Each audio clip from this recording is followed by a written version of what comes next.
We are live, but now we gotta wait a couple seconds for YouTube to catch up to OBS. Okay, testing, 1, 2, 3. Welcome back to Hidden Power Live. This is the #1 place for Pokemon leaks, rumors, speculation, and news, if I didn't say it. Today we got a very special guest, and what we're gonna be doing today is discussing and recapping, I would say predicting might be the better word, everything to expect for the Switch 2 Presents next week. This is a Pokemon podcast primarily, but we're excited to dip our toes into the wider Nintendo sphere. My name is DustyGogoat. I'm also with TraderLumi. Hello. SoulSilverArt. What's up? And our special guest and friend. He's always special. Always special, but he is a regular. Jake Steinberg from... Hello, thank you so much for having me, guys. Oh my God, can't wait to talk Switch 2, Legends ZA, all the good stuff going on these days. Very exciting. Yeah, this is going to be really good. A lot has happened this week. I think this is maybe our 5th live stream of the week. I want to get right into it though. Everything to expect for Switch 2 in that direct next week. We got a lot of... I feel like we got our fill of Pokemon content this week with the regular Nintendo Direct. But Jake, what are you expecting to see for Switch 2 next week? Okay, so listen, I know we've got the this is the Hidden Power audience. I am a guest here, and I feel like it would only be right to start with Pokemon. What is the expectation for Pokemon? And I do feel like on a theories, speculation, rumors, leaks podcast, I want to start off right from the top about something that came out yesterday that has the internet abuzz, okay? Because this is going to lead into the possibilities for Pokemon on Nintendo Switch 2.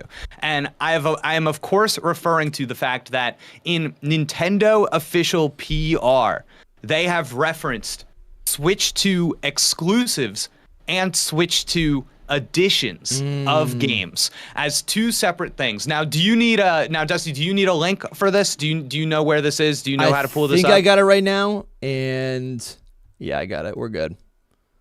Okay, We're excellent. Back. Okay, great. So basically, in a few different places on Nintendo's official communications, talking about the Switch 2, specifically, I think talking about things about like the new virtual digital card transfer, stuff like that. They refer to a Nintendo Switch 2 exclusive, which we all know what that is. We all know what a Switch 2 exclusive is. A game for the Nintendo Switch 2 for the next generation console that you cannot play on your Nintendo Switch, of course. But now we have this new thing, the Nintendo Switch 2 edition. And for them to be stating this now, so early, means that I think we will definitely be hearing about this next week on Wednesday in the presentation. These are Nintendo Switch 2 versions of Nintendo Switch games. Guys. And this is a bit of a big brain thing because I think it's confusing. I think it could be a few different things. So I actually made a little chart. Please. And I'm hoping that this chart will illuminate for everybody what it is exactly that we are talking about. Okay. I just made you big screen. So, lovely. Thank you for doing that. Okay. So confirmed. Switch 2 exclusives. Oh my God. Dude, and Switch 2 editions. Okay. And these are our two terms. So I want to talk about what Switch 2 editions could mean. Please tell me. Think, they both start with E, so this is very confusing. Yeah, and I think what you are looking at here. Is two kind of separate there are two ideas that already exist in the video game world, and it's one of these two things. Okay. So we already see this on PlayStation 4 and PlayStation 5. And what it looks like when there is a PlayStation 5 edition or a SKU of a PS4 game, that means that you go on the PlayStation Store, you buy this game, and you are given dual entitlement, okay? So let's say you go to the eShop and you buy Pokemon Legends ZA, or you buy Metroid Prime 4 on the eShop. Nice. You now, on your little eShop download library, actually have two games that you can download. You can download the Nintendo Switch version, or you can download the Nintendo Switch 2 version. I like that. That's a nice value. That's the value for my dollar. Love that. That's great. And the nice part about this is that there's no confusion about what you're buying, and you can't make a mistake. If you go to the store and you buy Pokemon Legends ZA for your Nintendo Switch, the way that works on the PS4 is that you buy a disc, and now you oh my god, now you've got your Nintendo Switch 2. You put in your Nintendo Switch 1 cartridge. How does that work? Now, are you stuck with the Nintendo Switch version? No. The way that it works on PlayStation is you put in your version of the game to confirm that you have it. And what the system does is that it goes to the eShop and it downloads the PS5 version of your PS4 game, and it says you have the digital version of this game, but you can only play it when your disc is inserted. Okay. So you download the Switch 2 version of Legends ZA, but it treats it like you have the Switch 2 cartridge. So you put your Switch 1 cartridge in, you play your Switch 2 version of the game. Yeah. Dual entitlement. And what you get out of this typically is you get some better performance. It's typically not super dramatic. Yeah, and I think that's what maybe our audience would be thinking about. If we're thinking a couple steps ahead, the whole idea of a Switch version of one of these Pokemon games, Switch 2 version of one of these Switch Pokemon games, the idea, what you could imagine in your mind, is a game that just is overall performing better. And when you first told me this idea yesterday, my mind went nuts. But okay, maybe we got to peel that back a little bit. Right? Yeah. Right. The performance issues of Scarlet and Violet, like, I'm curious to see what that would actually look like on Switch 2. What performance issues of Scarlet and Violet? yeah. They're there. So... And the other thing that you're looking at with a Switch 2 edition of a game is that on PlayStation 4 and PlayStation 5, when you get the PlayStation 5 version of a game, are you guys familiar with the DualSense, the PlayStation 5 controller? Yeah. I don't know about them. So it's like a new feature. It's got it's a different feature. It's got some features that the PlayStation 4 controller did not have. So, like, for example, it's got triggers that can push back against you. So can create more or less tension depending on what you're doing. Really cool. And you'll find that like a PS5 version of a game, they'll take advantage of some of these new features. So for example, on Nintendo Switch 2, we have the new mouse mode. Maybe a Switch 2 edition of a game, now you've got a couple of system-specific features that you could use that you couldn't use before. Love that. So you can take advantage of things like that. But I need to stress this now. Now, this is the nightmare scenario. This is scenario number 2. Okay. All right. Buckle up, Chad. Yeah. We don't know. We don't know if it's the first thing or it could be the second thing. Oh, no. Paid upgrade. The paid upgrade. Oh, no.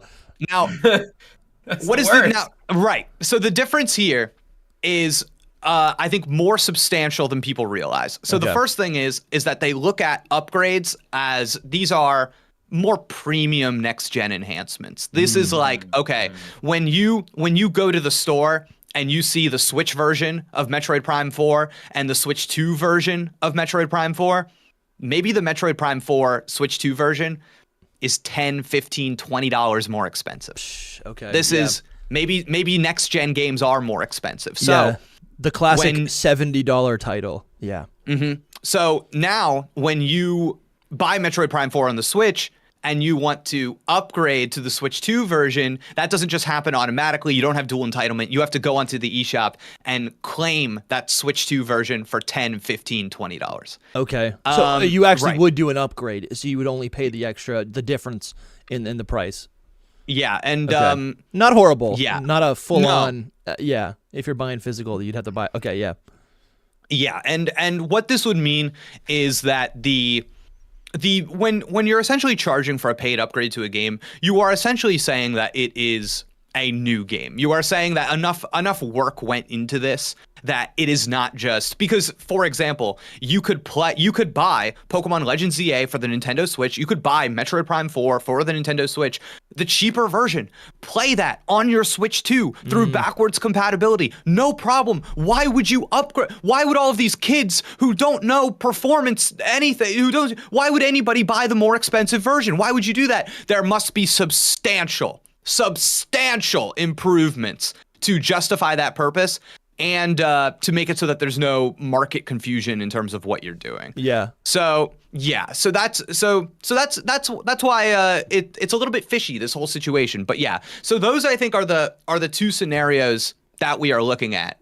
And the thing I want to make clear here is that the way that Nintendo could go about delivering these things, that I think is the most interesting thing of all, because I have had it suggested to me that like the Nintendo Switch Online service, they occasionally put out DLC expansions, the Mario Kart Booster Pass, the Splatoon DLC. They put that on NSO. If you have NSO, you can download this.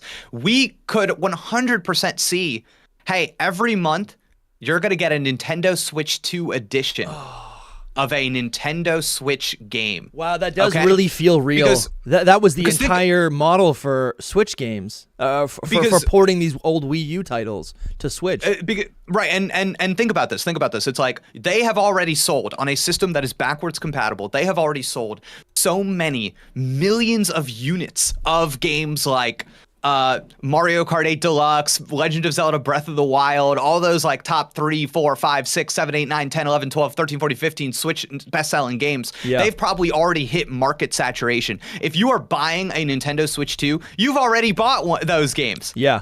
And if you haven't yet, you're not going to buy them later. So it does create this thing where you can like add value to your online service by just saying like, hey, when you pick up your Nintendo Switch 2, day one, if you're an NSO subscriber, you can download the Legend of Zelda Breath of the Wild Switch 2 edition. And that would feel like such a seamless purchase. Yeah. It has maybe it's at 4K. Yeah. Maybe it's, you know what I mean? It's low lift. Right. Yeah. Low lift, not a lot of work going into making that version of that game. But adds value to the online service, gives people something to play, something to talk about, shows and this is where now all of a sudden it makes sense. You put out Pokemon Scarlet and Violet, Switch 2 edition. Mm-hmm. That's it's like, okay, now it's essentially a glorified patch. Yeah. And so there's a lot of flexibility in this system, and I think that's I think an exciting thing for this show and this audience.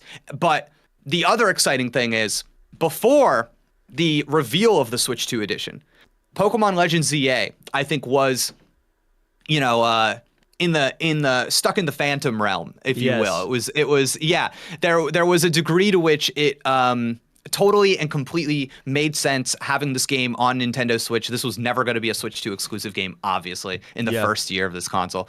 But now there's a world in which you can see how this game is being positioned for not only the existing Nintendo Switch audience and library, but for the Nintendo Switch 2 launch rollout. Yeah.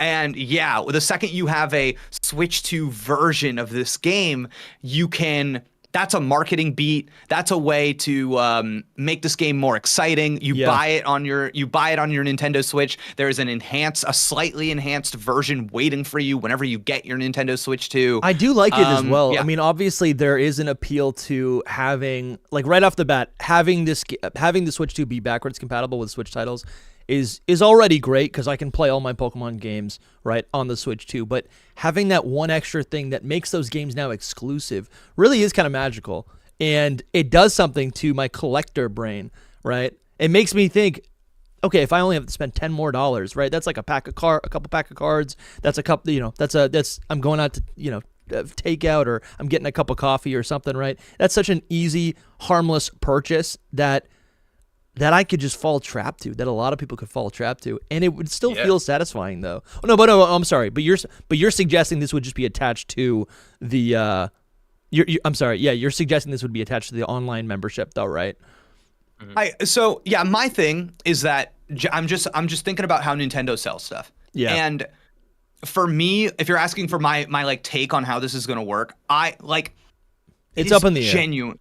It is totally up in the air. We'll know in a week. It's not a big deal. But man, it is so hard for me to convince myself that they are going to be making space on store shelves for two versions of some of these games. No, absolutely, yeah. It's just bulk. It's hard to believe. It ruins the purpose. It kind of disrupts the whole purpose of backwards compatibility. You know, so it makes it confusing. It makes 100%. It confusing. Yeah, it does make it confusing. If I can play this game on my Switch 2, why would I need? Why? Yeah. What is this second game that maybe costs more money? And that's why I'm trying to figure out this delivery method. And to me, the online thing, it just makes sense because then you're just giving it to people as kind of like a bonus. So, yeah, I don't know. Yeah. No, I love that, Jake. That's really that is. I think that's what our audience is maybe the most interested in. And I'm also thinking back to a lot of the games that have been coming out recently. Maybe I'm really only thinking about Brilliant Diamond and Shining Pearl, but like, yeah, a lot of games are really only like you buy the physical card, right? You buy the cart at the store, but most of the data is downloaded after you already get it. So yeah, true. I don't know. I'm just thinking that really is kind of an overall. That's like it's already accepted that method. I gotta say though, purchase. I gotta say, I really am willing to like bet everything on there being switched to enhanced for Legends EA. I agree. I love it. I really agree. It just it seems so obvious to me at this point. Yeah, I think with everything that happened yesterday. Yeah. It like seems really likely at this point, just because. So we got like a trailer in a Nintendo. First of all, we got a Nintendo Switch 1 Direct. Yeah. Like the week before we're getting a Switch 2 Direct, which is crazy in general. And then we get a ZA trailer in there. I feel like they showed us the ZA stuff because it's supposed to be for Switch 1. It was made for Switch 1, all that stuff. But then that trailer shows us that they're starting the ZA promotion already, right? So we're doing ZA promotion, it's starting. So what's going to be our little like bit of news for April? Well, we have the Nintendo Switch Direct 2 or the Switch 2 Direct, and then we have just throw it in there. And guess what?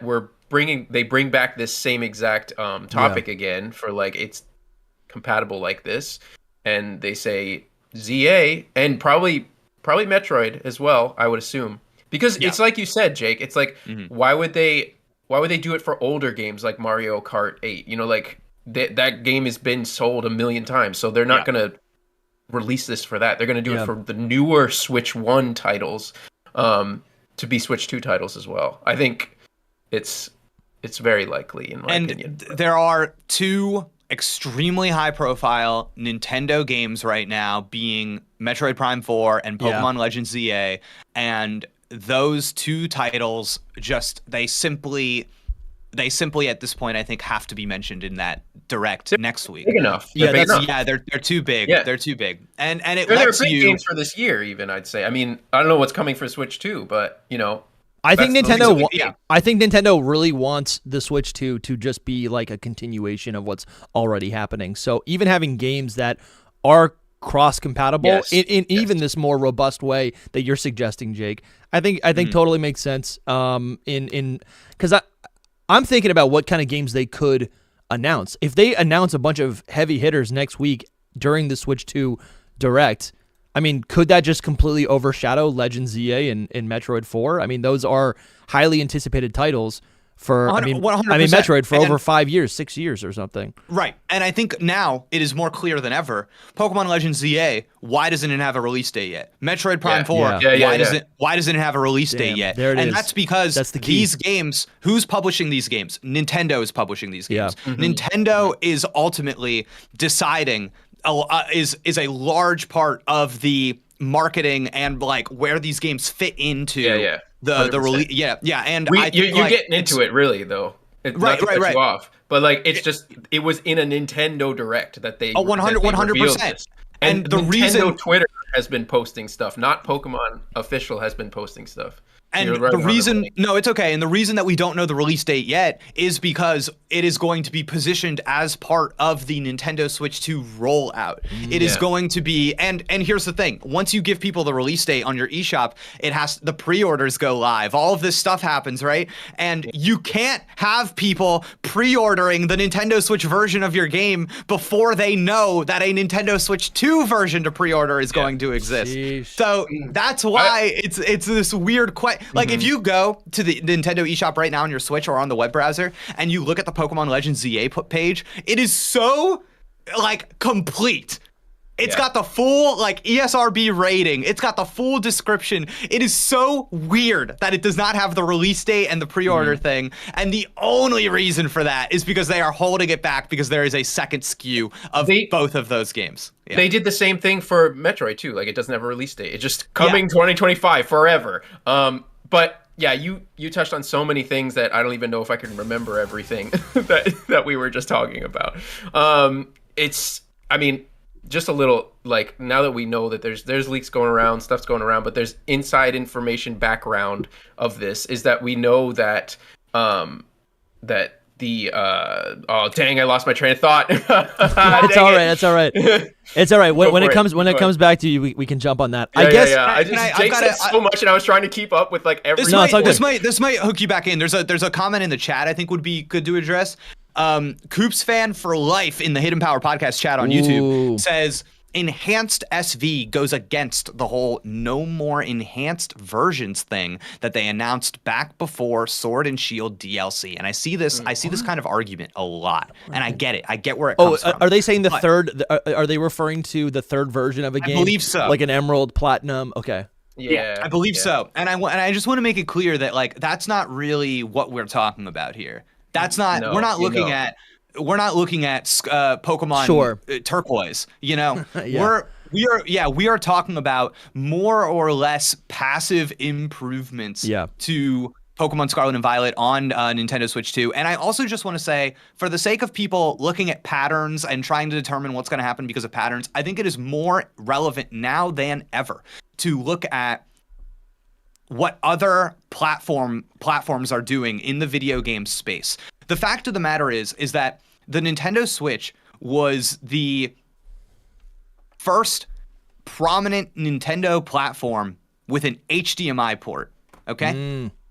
And there is a degree of popularity and market saturation that the Nintendo Switch has been able to achieve that means that the rules are different for what the... No, Joey in my chat just said Wii U had an HDMI port. I said prominent Nintendo console. All right? Pokemon Scarlet and Violet sold more copies than Wii U's existed, okay? Sure. So, but... Joey must be hyped for Metroid. Yeah, Joey's hyped for Metroid, even though it looks bad. But it looks. We'll talk about that in a little bit later. Well, I want to talk about the last. I remembered my thoughts. If we can go back to that. Oh, sure, please.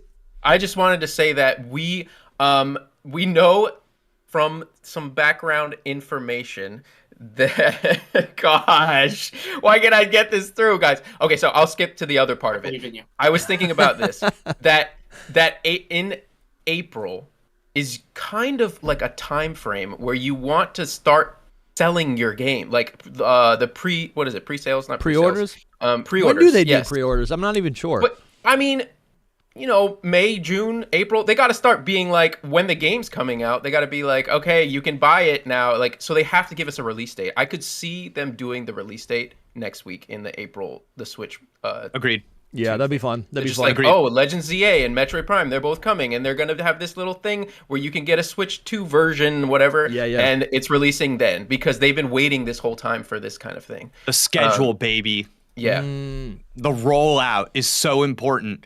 You imagine that if you buy your Nintendo Switch 2 on day one, you're going to have this, and then this, and then this, and then in October, you're going to get that new Donkey Kong game. Yeah. It's like, Yeah. Okay, so I finally remember the inside go. stuff. Hey. The inside stuff is that they would, oh my gosh, what is happening What to is me? the My thing? brain. What is the My thing? brain, it is just that, okay, it was delayed, right? It was delayed. The Switch or ZA was delayed. Yeah. Sorry, Yes. I'm like so tripping out right now. ZA was delayed. Man.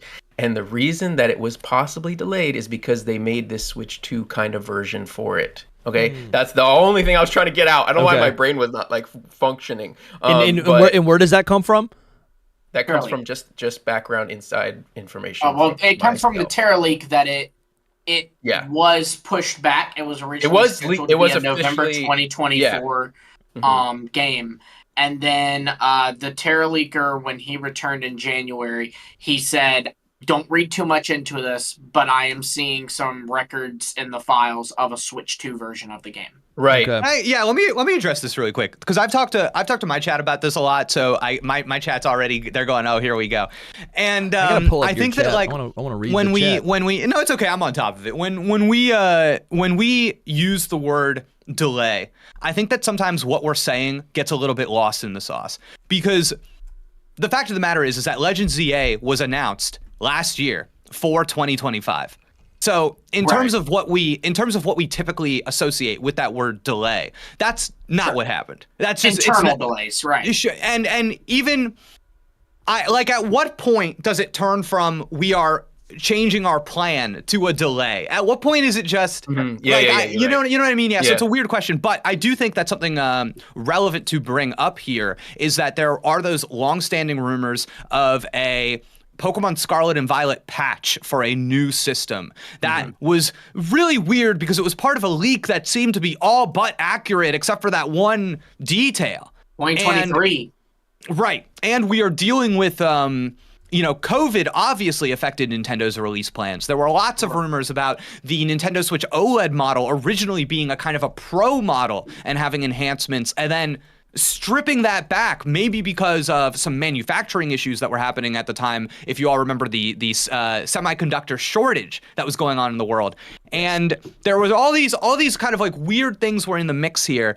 And what I think there is one thing pointing to this. So okay, the Switch 2 version of Pokemon Legends ZA that was found in the files, that feels like finding somebody red-handed. But I do want to warn people that if you remember way back, Pokemon Stars rumors, a Switch version of Sun and Moon, where did that come from? And it's because every single company, when there is a console generation turnover, they take a build of a game that they have and they use that to learn the new hardware environment, the new development environment. They put that in there. So a lot of people thought that there was a Switch version of Pokemon Sun and Moon because people knew that there was a build of Sun and Moon put onto the Nintendo Switch that while they were just learning the hardware. Does it make sense that they would take a build of Scarlet and Violet, a build of Legends ZA, put it in this new development environment to see how it works on Switch 2,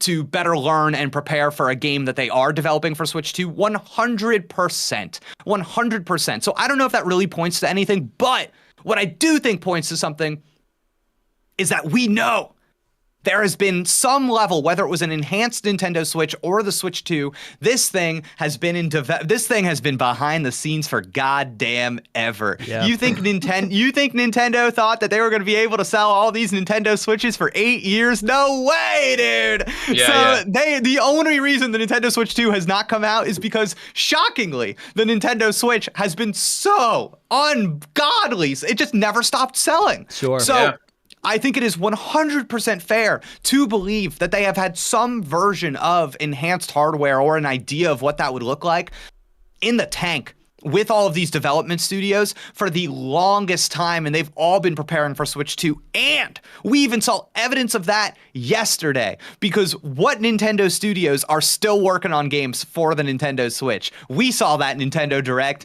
None of them. So it's like, where's the new Mario game?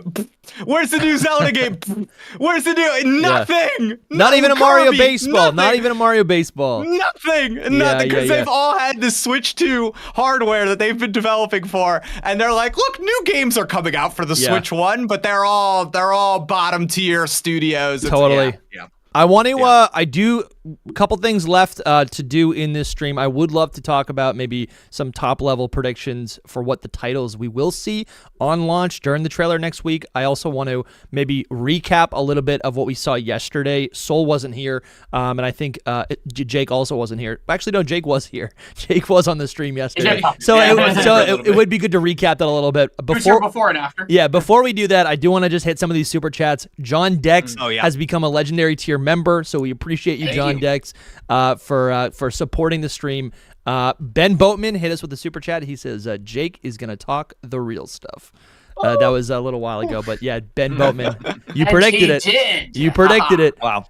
And thank you, Potato Tornado, for continuing your membership. I love that name. They go, let's get it, boys. Love the release schedule coming up. Can't wait to see what Nintendo has in store next week. Excited to hear thoughts. And if you want, I mean, both of you guys are members on YouTube.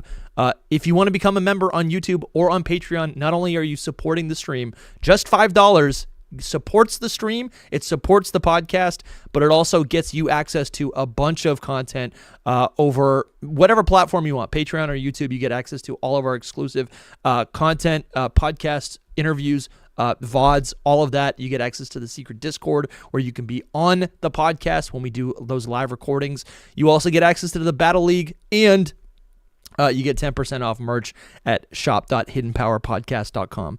But let's do this. Yeah, what's up? Really quick on my side of things, I just have to give a shout out because Bionis K just hit the stream with 5 gift subs going out over on my side. If they're watching on twitch.tv/Jake Knows It, Bionis K just handed out no ads for Kirk the Gamer, Indigo Alpha, Crazy Jasmine, LRex29, and Cat City. Now, DustyGogoat, I didn't want to interrupt you, but no, I love that. We have breaking news. Oh no, dude, what is it? We have a reputable report. I was actually told about this yesterday, so I can confirm that it's real. But the report just went live on Insider Gaming, and because of there are actual documents from a large U.S. retailer. This is definitely lock in this information. Pre-orders for the Nintendo Switch 2 will go up on April 9th, 1 week after the presentation, and the console will be launching. The console will be launching in June. Hey. June. Oh no, we already got this. That's massive. Yes, that's June. Breaking news. Oh man, dude, I'm so excited. That's about when I expected it, to be honest. It was either right away or like just a couple months later. That's huge. Late May, early June. June is great. And the report does not indicate this, but I can share that I've been told from people that I trust that it's June 19th or 20th. Okay, I'm gonna put this in my calendar now. That's what I've been hearing. That's what. Yeah. I love that. We will see. Yeah. What do I got going on that week? Now, I personally want it to be June 6th because if you take March 3rd, 3/3, multiply those both by 2, 6/6, that's nice. That's nice. For Switch 2, that's nice. So I hope it's June 6th. Plus, it helps with the different regions, how some do month, day, month. So there's no confusion. So point. So I'm hoping it's June 6th, but yeah, people have been telling me June 1920. Yeah. Oh, I got a camping trip that weekend. That might have to go a little bit short. Whatever. There you go. Oh, dude, that's exciting. That's a huge insight. Console that can be removed from the dock. Bring the Switch. That's a good point. But how am I going to make content about it? We're gonna have people chirping in the comments. There'll be no Pokemon on it yet. Well, dude, I can play Pokemon on it. Okay. And it's probably worth mentioning, Wednesday, of course, the Switch 2 Direct, but on Friday, I will be at a Nintendo Switch 2 hands-on event playing the console myself. Oh, nice. And now, with the confirmation of the Nintendo Switch 2 Edition games, I have to wonder if one of these stations will have Pokemon Legends ZA available for me to play next week. You do have to wonder that. I have to wonder. Because if you play Legends ZA early, I mean, it's insane. To me, that feels like a game that is far ahead. We might all be playing it early. I feel like Legends ZA is far ahead in development. I feel like that is an easy game to set up at a demo station. I think I almost feel like it's a lock, to be honest with you. So, yeah, so we'll see. Yeah, I'll have to report back. That's big news, Jake. Thank you for that. Yeah, awesome. Yeah. That's wild. I'm excited. Dude, I can't wait. Hands on. I get to smell it, you know? You say next week you're doing that? I'm doing that Friday, 2 days after the Nintendo Direct presentation. Yeah. That's awesome. That's big. Yeah, I mean, that already shows that they're going to be releasing it sooner rather than later, the system. Yeah.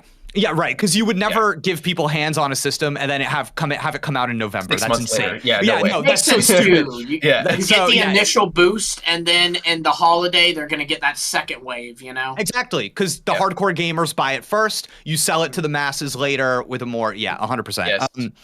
On the topic of Switch 2 as well, sometimes I just want to say, sometimes I see in the Pokemon conversation space, people talking about maybe Gen 10 will launch like Pokemon Day next year. Can I just say that is insane? No, it's not happening. Can I just come out? It's a fun idea. It's like when we're doing our plotting. When we're plotting, it is fun for the 10-year anniversary, the day that it yeah, but it makes no sense. 30 years ago. It's like a magical idea, right? When would you reveal it? It's not practical in any sense. You're gonna reveal it. I've heard same day. They're gonna say it's live now. People say reveal makes no it sense. At the end of Worlds, but it's like there's no way they want to do that. They're not. They're really not. They would do a dedicated presents. They're not going to reveal it at the end of Worlds. The only reason why it was in the conversation was that we didn't know when Legends EA was going to come out, and because we knew about it for a year, we were all expecting, like literally 6 months ago, we were like, okay, maybe ZA comes out mid-year, and then they announce something, or it comes out early year, then they announce something, and then we get it maybe early in 2026. That was really... It wasn't just that. It was mostly also the why. VGC side of things, because VGC normally does a 3-year circuit, and they were looking at a 4-year circuit, but Champions looks to be their correction of that. Or might potentially be. I mean, we've talked about this, and I'm sure we will talk about it a lot, but I really think that it's going to go like ZA a little bit earlier than everyone's thinking, and then ZA DLC, and then I agree, Soul. I agree. Yeah, and then Pokemon Day is going to happen, and then they're going to be like, okay, Gen 10's coming this year. That's it. Yeah, like, it's going to be standard. There's no reason why they would mess up that. I mean, they have such a good I'm afraid of the word pattern now, but like they have a good thing going. Why would they screw that up on such a big honestly, year? To be completely honest with you all, again, Nintendo publishing these games, the big thing is that you don't just say we're not going to do marketing for this big of a title, and and just so that everybody can get kind of an better understanding of how this works, is that so when you look at Pokemon Scarlet and Violet, in the first 3 days of that game's sales, it sold like 20 million copies, I want to say. And it was like the fastest selling Pokemon game of all time. Yeah. It was, and the Nintendo Switch 2, in its first year, if it is a runaway success, it will sell 5 million units, okay? If it's a runaway success, maybe 6. Probably will be. And of course, they will sell as many as they make. Yeah. But again, it's like how many people are really like buying a console in its first year on the market, especially a Nintendo console. But it's this thing where not every single person who owns a Switch 2 is going to buy every single game. So let's say you had an insane, it's called an attach rate, okay, for Pokemon Gen 10. Let's say 1 out of every 2. 50% of all Switch 2 owners bought Pokemon Gen 10 on day 1. Yeah. That would make it like the slowest selling Pokemon game of all time. Sheesh. Yeah. That looks so terrible. They really need to figure out what the install base looks like. Wow. Well, so what you do is that you say, hey, end of this year, the new Pokemon game is coming out. You give people a year to buy this new console. Shoot. You build up the hardware sales. And they did that with the Switch. You do that with everything. So it's you have to make sure you have a install base, is the term, high enough to be able to leverage a game like there's only like 3 games in that league. Pokemon is one of them. Yeah. You have to make sure that the people you have the platform there. So unless Gen 10 is also on Switch 1. I doubt it. I really doubt it, but who knows? Me too. I'm with you. I hope I don't think they would put. I'm ready for the new. Right. You think they're gonna put 4 versions of a game? Could you imagine? I want it on 3DS. They're not thinking about the 3DS. Yeah. I do want to say one more thing before you move on. Please. It's really short, and it's actually going back a ways to where you were talking, and I couldn't remember all my points. But it was just that Dusty was mentioning that the Switch 2 would be like releasing all of these new big titles in the Direct next week. I'm not saying they will. I'm would just like to have a conversation of what would be announced. Right. All I'm saying is that I think they will announce games, but those games won't be out for years even. Like they might show like, oh, well, you're getting a new Zelda and it's not coming until 2027, stuff like that. I don't think that they're gonna just like they announced the Tears of the Kingdom sequel, but they'll have not like showing it, just like it's coming. Right. They'll have like one big game, or maybe 2 big games for the Switch 2 launch kind of thing. But like we were talking about earlier, the big games like for this year are really Legends EA, Metroid, and then whatever big games they want to show. Mario Kart. Probably Mario Kart, because they already showed it. But that one could be the one where it's like, that one's coming 2026. You know what I mean? Like, so a lot of the stuff that, you know, it's just like what we've been talking about, is that they need to leave some time for some games, for people to buy the system, basically. Could that, so what I'm thinking about right now is like,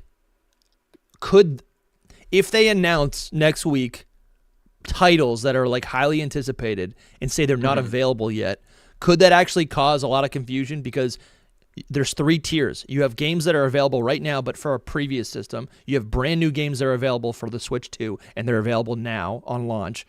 And then you also have games that are available in the future. I wonder if maybe that's too many tiers of confusion. Wait. Is the question here, will the Nintendo Switch 2 Direct announce games that are going to come out in like the fall? Is that the question? I get in the fall would be different. In the fall would be like, that's this year. That feels current. That feels, in my mind, year 1 is a launch title. I was just addressing. I was just addressing 2026, 2027. Yeah. I was addressing your concerns of it like overshadowing ZA or Metroid or anything. Do you know what I mean? Oh yeah, like any games. No, they will not show. No, if they show a game coming out in 2026, it will be one, and it will be the next Zelda game. Like it'll just be the one. It'll be for the next Mario, very specific purpose. Mario's gonna shrink down and be the size of a blade of grass.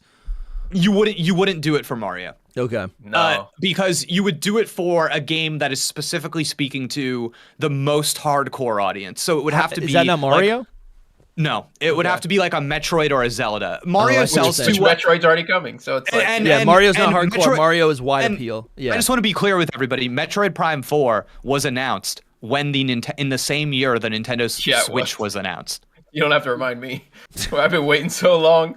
So, but the reason you do that is because you're trying to make a certain. So Mario sells too well, Dusty, to be considered a hardcore. Yeah, that makes gamers sense. Kind of game. Yeah, and I was thinking big title.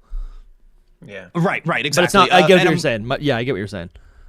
Yeah, and I think like a Mario game, you will probably see one be slated for this year in the October-November world. 100%, yeah. But yeah, that's why you would reveal a title that far out just to kind of sell this idea of this is the future. Yeah. This is the future of Nintendo and Nintendo games. If you want the next iteration of all of your favorite franchises, that's going to be here. That's why you would do that. But no, you're going to see several games that are coming out within the next 6 months. This Nintendo Switch 2 Direct, 100%. Let's make a list, guys. Let's make a list. Right. What are we thinking? Kind of list. What do you guys want? Oh, and I just want to say I asked in the chat really quick, and I was fact checked on something. Sure. The first year Nintendo Switch sales were much higher than I anticipated. But I do want to be clear, that is after a holiday. So it's not like this. All of these Nintendo Switch sales happened before Christmas. But in 1 year, the Nintendo Switch sold around like 14 million units. Yeah. And the PlayStation 5 in 1 year sold about 18 million units. And I got to say, Switch 2, I think it's going to beat both of those. So just really? I agree. Oh, yeah. Switch 2 will be the biggest console launch of all time. No question. I could get behind that. I could get behind that. I guess, no question. The pushback that I feel, like in my heart, I feel like the Switch was so revolutionary. It had iPod energy, right? Yeah. So I feel like the Switch 2 was so successful because of that. And I'm wondering, is your thought process that like because the Switch 2 is just an upgrade, it's just going to continue to sell because it's still just as revolutionary, and it's just like it's almost like a no-brainer. It's like an upgrade to anyone who has a Switch and enjoys it is just going to automatically eventually get a Switch 2. The video game sector, in terms of business, every piece of data will tell you that it has been, since the Switch 1 launched, a massive sector of growth. And the important thing about the Switch is that the Switch converts its consumers, its audience member, into a gamer. The Wii does not do that. The Wii does not convert you. When you look at the attach rate, how many games did a Wii owner own? on average, that answer is 1 or 2. That is insane. The Wii did not teach you to buy games. The Wii did not get you involved in Nintendo franchises. And now you see more than ever, people are attached to the world of Nintendo. You have Super Nintendo World. You have the Nintendo movies. You have an app giving you daily Nintendo news. You have a Nintendo alarm clock. This is an ecosystem that is more prominent than ever. The Switch made Nintendo bigger.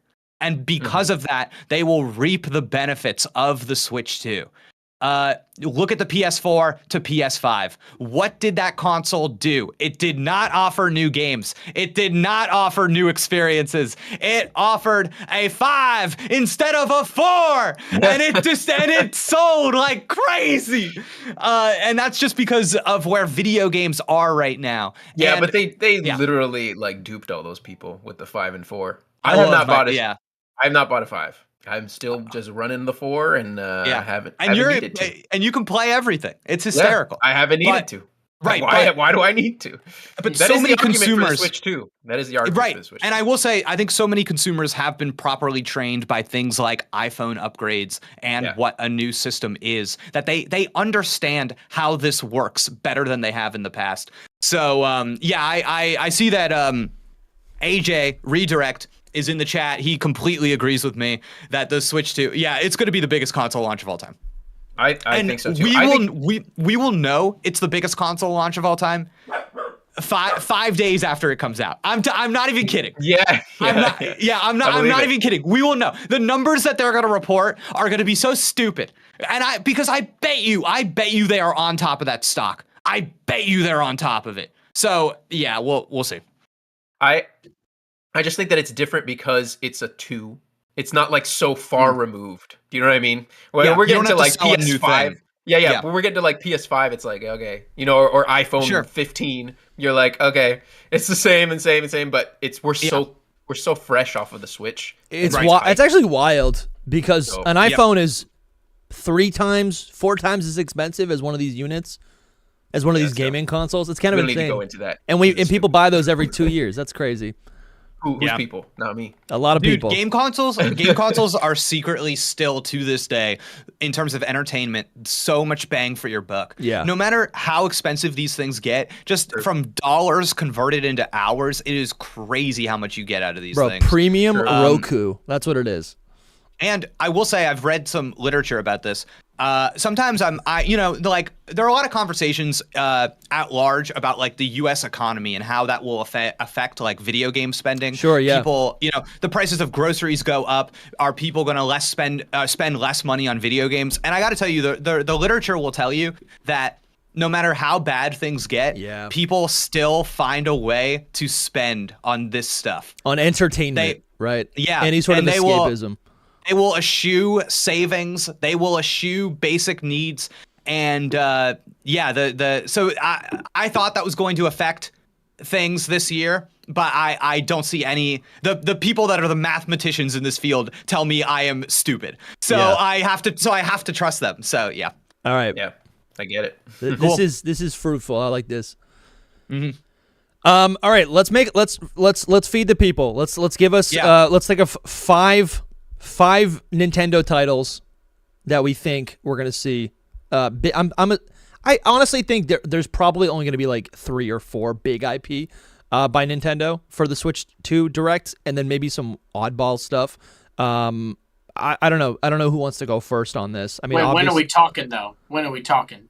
What do you mean? This is launched. I'm thinking launch title, year 1 titles. I'm thinking year 1 titles. 1 year. Okay. Within 2025. Well, I'm gonna cheat and say Mario Kart so that anyone who says Mario Kart stealing. Yeah. I can go next after you if you want. Please keep going.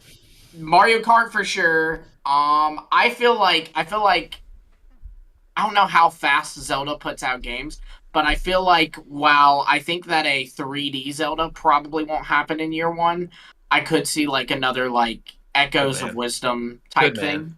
Mm-hmm. And for launch, 3D Mario has to come at some point, right? Like Mario Odyssey, something like that. Like, so that would be my 3 guesses: is Mario Kart within year 1, Mario Kart, Mario Odyssey, and a Zelda game, but I'm not expecting the next Breath of the Wild, next Tears of the Kingdom. I'm thinking smaller scale, like Echoes of Wisdom. And I think that a big thing they'll be promoting this game on is, like we've been talking about, the Switch 2 editions. You know, them going maybe with them revisiting games that are already out, like Scarlet and Violet stuff. And I think, correct me if I'm wrong, because again, I'm not a big Nintendo guy, but I believe the last Xenoblade game, people saw that like it's got like a feature in it that seems to maybe suggest a Switch 2 edition, right? Correct. Yeah. In the data mined Xenoblade Chronicles X, it just came out. There is a 60 frames per second mode that does not work, but is in the files. There are things referring to a 60 frames per second mode, which seems to indicate that when you have the Switch 2 edition of that game on Switch 2, you get better performance. Yeah. Yeah, so that will be heavily promoted by them, and then plus, I think they'll go ahead and reveal, hey, you know, we know that you were looking forward to Pokemon Legends EA and Metroid Prime 4. Well, guess what? They also are getting these editions. That's my bet. Lumi, I love the instincts there, and I want to say, I've seen some people in the chat saying, I don't see a new Zelda coming this year. You're dreaming. A new Zelda is definitely coming this year. And it's listen, good instincts. You're right. It won't be the big Zelda game. That studio takes their time putting those out. But ever since with the movie, the Zelda movie on its way, it is 2027? Early March 2027. It is more important than ever. Zelda is a annual, yearly release series until that movie comes out. Wow. I mean, hasn't it been in general though? It has. Yes, it has. It has. There is a Zelda game every year. There is a Zelda product that they are selling every year.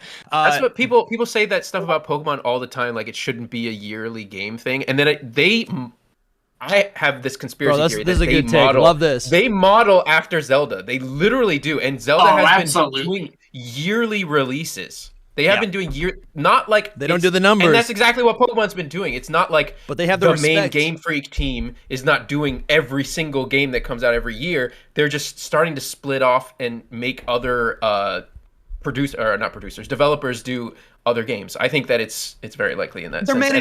They're managing the IP, and especially when you have a system as prominent as the Nintendo Switch with, by the way, as of January 2025, 120 million active users. These are not people using their Nintendo Switch as a doorstop. These are not people who have stopped playing games on their Switch. These are people that are playing their Switch every day. 120 million active users. You are keeping your IP amongst a huge audience, relevant in a huge. That's why before and after the Mario movie, you saw Mario games hitting more than ever because they're managing this IP. You're seeing, and I think that you can discern a few things about Nintendo's future because of this. Because we see some IP being managed right before our eyes, and we don't know what it's leading to yet. Donkey Kong. Oh wow, wait, dude! What's no, you're right. Donkey Kong was in the. There was a new model for Donkey Kong right in that Mario Kart. The IP is being managed. Yeah. Donkey Kong Land, a big Donkey Kong section of Super Nintendo World, was just added to Universal Studios. A stupid Donkey Kong remaster came out earlier this year for no reason, really other than to keep Donkey Kong in your mind, and because you cannot come out with that stupid remaster after the big new Donkey Kong game because nobody would buy a new Donkey Kong. Wasn't Donkey Kong also in that? It's Mario versus Donkey Kong. That was last year. That was the last Mario year versus title. Dude. Donkey Kong is here. Seth Rogen was cast as Donkey Kong. No. Imagine he's in the game. He's gonna voice him in the game. All right, there is 100% a huge Donkey Kong presence game. Whether that is a 3D Mario game heavily featuring Donkey Kong or just a Donkey Kong game, lock it in for next week. Sure. Yeah. So I do have. If we're saying year one, right? I'm thinking. I'm thinking up until November. Well, I'm kind of thinking up until November. That's like what I'm most curious about. I do want to cheat a little bit though and say June to June, a Pokemon collection where some original games, like some of the classic games. Chat, I didn't say that. Lumi just said Pokemon ports. I did not say that, for the record. I don't think they'll be ports. I think it'll be a collection more akin to like the Mario thing that they did with like Super Mario Sunshine, That's a port. Galaxy, and That's a port. On one. Jake might be crying for joy. They are announcing it on Pokemon Day next year, 30th anniversary, and it'll release, I bet you, like before June of that year. Interesting. Let me tell you why this makes sense. Oh, Jake's into it. Okay, yeah. It does make sense. It makes. Let me tell you why this makes sense. So it makes sense when Lumi and Jake say it, but it doesn't make sense when I mention it. When I talk about it. Listen, for the 10-year anniversry, I don't appreciate it. The 30th year anniversary. I want to be clear. It is insane to bring this up, but at the same time, it does make sense. Next year, you are going to be advertising Generation 10, presumably exclusive to your Nintendo Switch 2 system. Oh, dude. But again, you have this living, breathing, insanely large audience of people on Nintendo Switch. Do we think that we can sell them something? Do we think that we can sell this massive, massive audience who is now on Switch 1 and Switch 2? Do we think that we can sell them some kind of easy-to-produce product? Yes. Dude, what this would be. So, yeah, what you're saying is...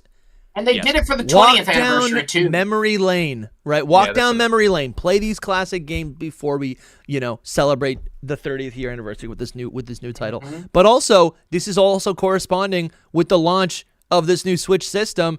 And when the Switch came out, I remember it very vividly. I've got PTSD. They said, you're going to wait 2 years for a core Pokemon game. And in the meantime, let's go back to Kanto. You're playing Let's Go Pikachu and Eevee. So, wait, what? I'm seeing some similarities. Oh, okay. The Switch came out, and the first game you could play. They were going to re-release Let's Go Pikachu and No. Can you imagine we're all sitting there expecting our red and green remasters, and instead they go, boom, Pokemon Let's Go Pikachu and Eevee remastered. Definitive Edition Black and White XD. Remakes? Definitive Edition. This is really good. Black and White remakes? No, Let's Go Pikachu and Eevee remakes. This is really good. Okay, so I've got, let me put this on. I've written out, I got 12 slots, right, for the next 12 months. Oh, okay, I'm trying to plot all this out, okay? So. Okay. And really quick, I just want to say earlier, Dusty, you said from to November, and I just want to say, do not underestimate that early December release slot. Nintendo has been making use of that a lot lately, and famously, Nintendo Switch 1 release year, early December, I think the first week they came out with Xenoblade Chronicles 2, and I believe that is to this day still the best-selling Xenoblade Chronicles game. So that early December slot, it can happen. So just something to keep in mind. All right. So the leak is that the Switch 2 is coming out in June. That's right. That's okay. We got that. What game is also coming out on launch? Is it going to be Mario Kart? Is it going to be 3-4 Switch? Is it going to be Metroid? I literally have no idea. Could it be one of those Donkey Kong games? What are we thinking for literally in June on launch? There's probably going to be a bunch of third-party ones as well. Maybe I'm reading too much into it, but just them showing it in the first trailer makes me kind of think that, I don't know. I don't know, because of what Jake said earlier, is that Mario Kart's a way bigger, everyone buys it kind of game. I'm glad you brought this up, Soul, because people cannot stop talking about this. It is so weird that they are launching with. It appears that they are launching with Mario Kart. It appears. And I think that is a fair and safe assumption. And that is insane, because it makes you think that maybe Nintendo. Okay. Full force. There is a conspiracy theory that I understand where. What if you don't buy Mario Kart? I don't. I don't buy Mario Kart. I only bought it because it was. I don't even know how I obtained it. I've never played it. What if Mario Kart on the Switch 2? Oh, it's built in? What if it is what if it's a service game? Interesting. What if it's a subscription? Because here's the thing. And can you play it? Can you play it on mobile? No. No. He's thinking Champions is why he's thinking that. Log off. I don't think that's that far-fetched, to be honest, but anyway. Because here's the thing. Mario Kart 8 Deluxe, playable on Switch 2, it has more content than anyone could ever want from a Mario Kart game. And Mario Kart is a more casual-focused video game franchise. It appeals to literally everyone. Yeah. And if Mario Kart is the launch game, yes, eventually, if it's just a normal game, eventually, over time, it will sell so much, guaranteed. But at first, it literally can't. It literally can't. So how do you make this game relevant in a post-Mario Kart 8 Deluxe world? Now, when you subscribed to Nintendo Switch Online for free, with your subscription, you got access to the Mario Kart Booster Course Pack. You got the courses in your Mario Kart game just by staying subscribed to Nintendo Switch Online. Can we not see this as a test? How many people subscribed? How many people could we get to subscribe for Mario Kart for getting these new tracks? For an entire game that you attach to the subscription. You're and you so say, right. You get this Nintendo Switch Online subscription, you get this online-focused Mario Kart game. It has an online hub, and after every however many months, it gets new tracks, it gets new characters, it gets new updates. Like, I can see it. This is crazy. Like, for Nintendo to do this would be unprecedented. It would be insane. At the same time, they made so much money with the games. I think they can just do both. That's probably what it could be. It makes it right. Could it be a full price game that is treated like a live service game? Absolutely. But that might be smarter. If they were ever going to do something like this, now would be the time. I just want to get the idea for the vision of this game, because when you're selling the new Mario Kart, how do you sell this new game? Do you sell it on the graphics? We've seen the game. Mario Kart 8 Deluxe still looks great. Yeah. And the graphics aren't going to do it. Do you sell it on the amount of content? Absolutely not. Mario Kart 8 Deluxe has so much content. Isabel's in the game.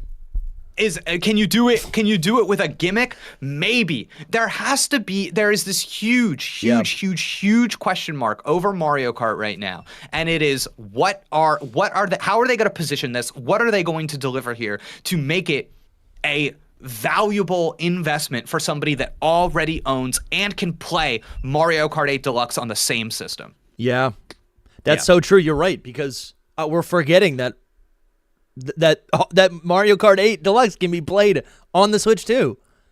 Yeah. Oh my God! You're absolutely right. You probably already own it. Yeah, I do. I literally do. Unless you're unless you're me and Lumi. I don't think Lumi does. I don't. But anyway. Yeah. I think man, that is I think it makes sense for a live service game.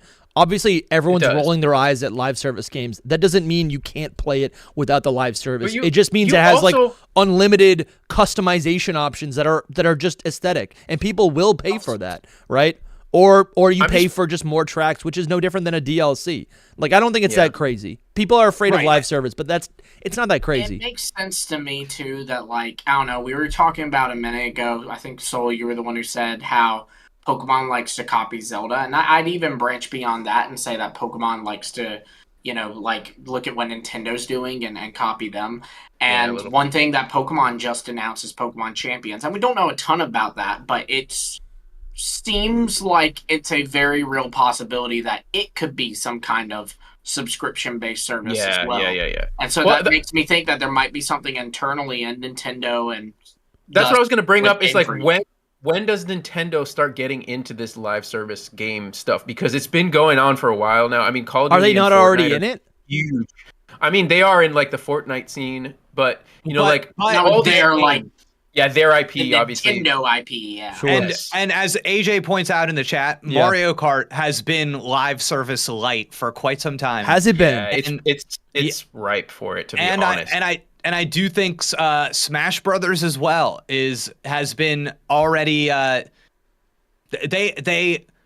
It would make sense that this is their next step for a lot of their franchises. It makes a lot of sense for Smash Brothers. I still wonder how they're going to differentiate it, though. Like, they really do need to do something different. If it's going to be a new game, like, I'm thinking now a new Smash Brothers, right?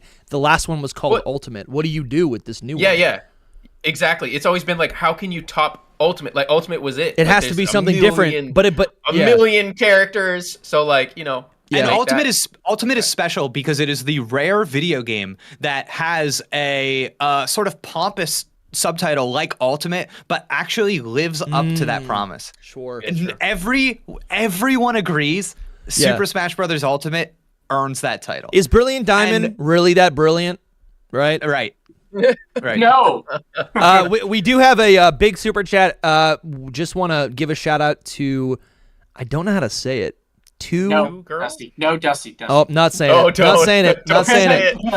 I'm gonna call can't see the whole thing, but I see the word girl. Yep, not saying this. Change your username. But we appreciate the $20. We will read your chat. It says, which starters from Gens 1, 2, and 3 would you guys have chosen to start your journey? Appreciate the donation. Which journey? The journey of a Switch 2. Gem 1 and 2 and 3. So like, I'm picking who would Trico. you choose out of Gem 1? Who you choose out of Gen 2? Who do you choose out of Gen 3? I'm picking Trico. I like this question. It's completely... No, I think you're supposed to do for each one. So who's your Gen 1, who's your Gen 2, and who's your Gen 3? Okay. Ready? Your Gen 3 is Trico. Charmander, Totodile, Trico. The chicken. I was gonna say Blaziken. No, you Bro, can't. you need to you sleep. Can't pick the chicken if you don't even know its name. You need to go to sleep, dude. You need a nap. I was thinking Blaziken, but I couldn't think of the baby. You could Blaziken's a starter. Yeah, actually, I changed my answer. Yeah, Bulbasaur, and I'm picking. I am picking Torchic, and I'll pick Chikorita. You had said Trico out of all of them, but just Gen 3 you picked Torchic. Yeah, but I thought of a Blaziken for a second. It's way cooler. Way cooler. What about you, Jake? You can't Professor pick Oak. Chespin. Oh, okay. I know. I go to turn this around. I go to Professor Oak and I ask him to reveal the Pokemon to me. Oh. I look at all three of them. All right. I tell Charmander to get lost. All right. Whoa. And yeah, that's right. Charmander, get lost. Get lost. Rarity. I'm not interested. You're trashing Rarity. I take a bucket of water and I throw it on that Charmander's tail. Oh my gosh, dude, that's murder. All right. You're talking about murder right now. Yeah, he's done. He's cooked. He's done. Professor Oak says, "What are you doing?" And I'm I calling say, the "Back police." off." I say, "Back off, Professor Oak. Listen, you chose me. Yes. Now I'm choosing." Yeah, okay. yeah. I look at Squirtle and Bulbasaur. All right. I look them dead in the eye. Yeah. I discern which one has attitude. Who are you killing next? And I say Bulbasaur, you're free to go. Remember what you saw here. Yeah. And I take Squirtle. Okay. I take Squirtle. Okay. All right. I go to Johto. Don't worry, I'm not going to draw this one out. I take. Then I take out a bazooka. Yeah. And I say, Chikorita, goodbye. I tell Professor Elm to go in the back to his breeding facility. Sure. Go. Yeah. Oh, okay. Go watch. I'll go check out eggs. That's right. Don't come back until you have an egg for me. Yeah. Okay. And then while he's gone, I take Chikorita. You could just steal all three at that point. Oh, so you're silver. It's true. That's right. Stole.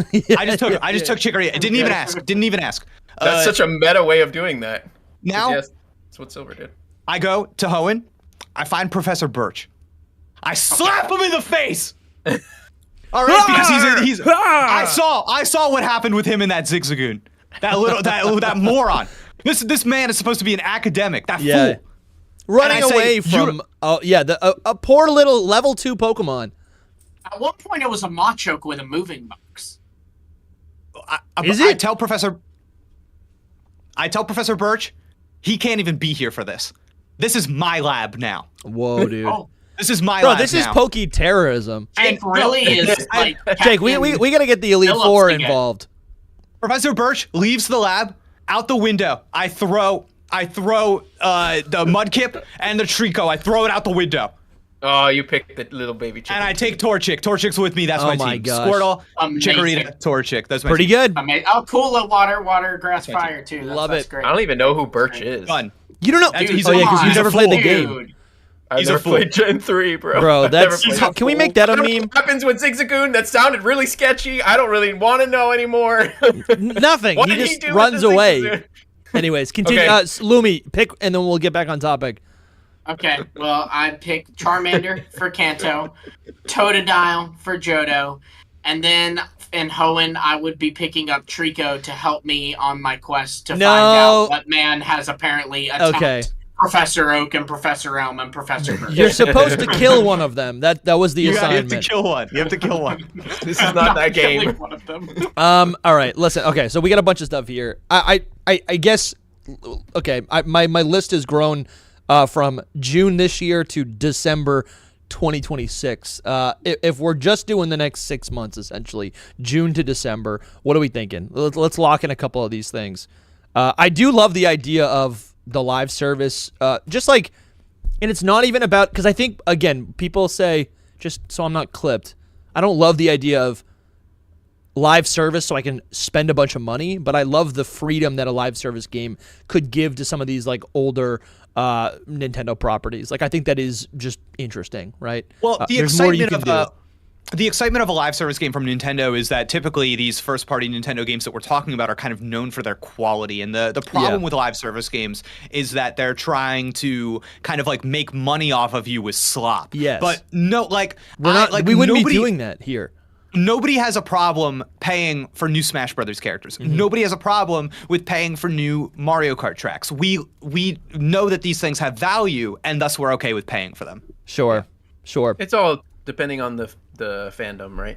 You know, you would pay for a new Pokemon if you really were forced to. Oh, dear God. So if that's the worst case. That's like microtransact for a Pokeball. Yeah, it's like, oh, you can get this mythical for $5. Would we be seeing a new game pretty much in June, July, August, and then September? Continue like pretty much every single month.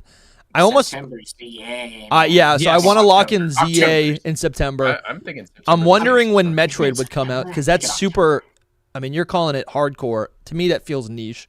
Would Metroid be a November release, or could that be the Zelda title?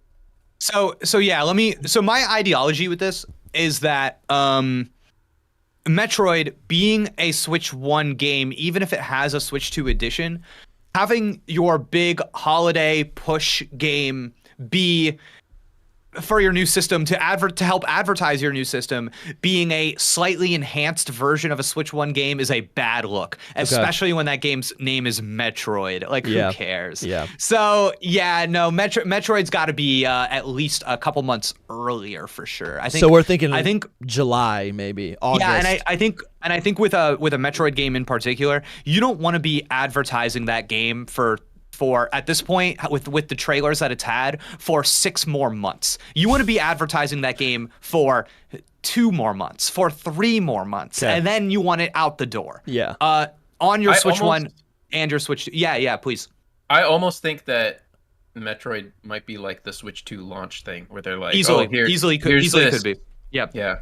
Easily could be. I think you could definitely see it coming out with the Switch 2. I think that's a bad look for Metroid, because I think it will. I agree, but this game has been like. But that's true. Like, it doesn't. An important detail here is that Metroid's not a Switch 2 title, so there would be a Switch 2 title alongside this Metroid game.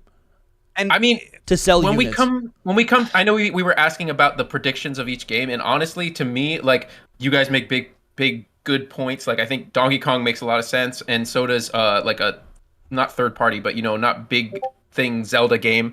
But I really think I'm really stuck in like this. They dropped like one big game this year for the Switch 2, and then ZA and Metroid are like the bread and butter of their like big games for this year. Like, I don't think that much else would be coming. I think that they would announce bigger games, but they'll be like coming 2027, coming late 2026, coming later, stuff like that. I feel like they have to put some big titles. I guess it. I guess it is kind of fluid. Like, the launch might really be fluid, and Yeah.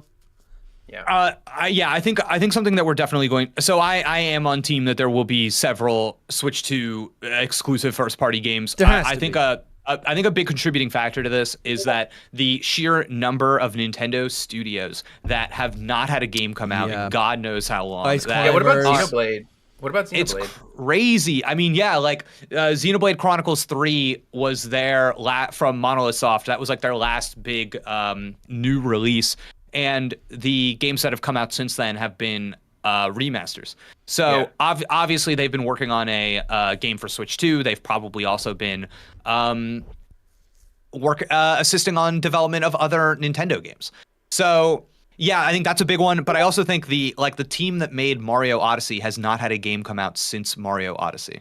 Yeah, that one's definitely. But would that be year one? Is that going to be the December release? Yes. Okay. It is. Okay. All right. No. That's going to be October, November. Oh, that's beautiful. Dude, I'm excited. I can't wait to play that. I will play that on Twitch. No doubt. And what you are looking at for release day is, if we are assuming that Mario Kart is coming on day 0, which I think is fair, your standard practice would suggest that is a all ages, casual focused, very appealing game. You also want to have a you want the moms to buy some stuff. You want a gamer game on Switch 2 day 1 as well. So if you look at the Nintendo Switch, you see The Legend of Zelda: Breath of the Wild, and you see 1-2 Switch. Yeah. In a lot of the marketing, you see how they use 1-2 Switch to advertise the Nintendo Switch, and then the gamers obviously get Zelda: Breath of the Wild. So I think it's very easy to imagine Nintendo Switch 2 commercials playing that new Mario Kart game. Yeah. Very easy to advertise, not only like playing that game on the TV, playing that game handheld, but using the Nintendo Switch 2's bigger screen to play it tabletop, maybe with some new functionality that allows you to connect switches together.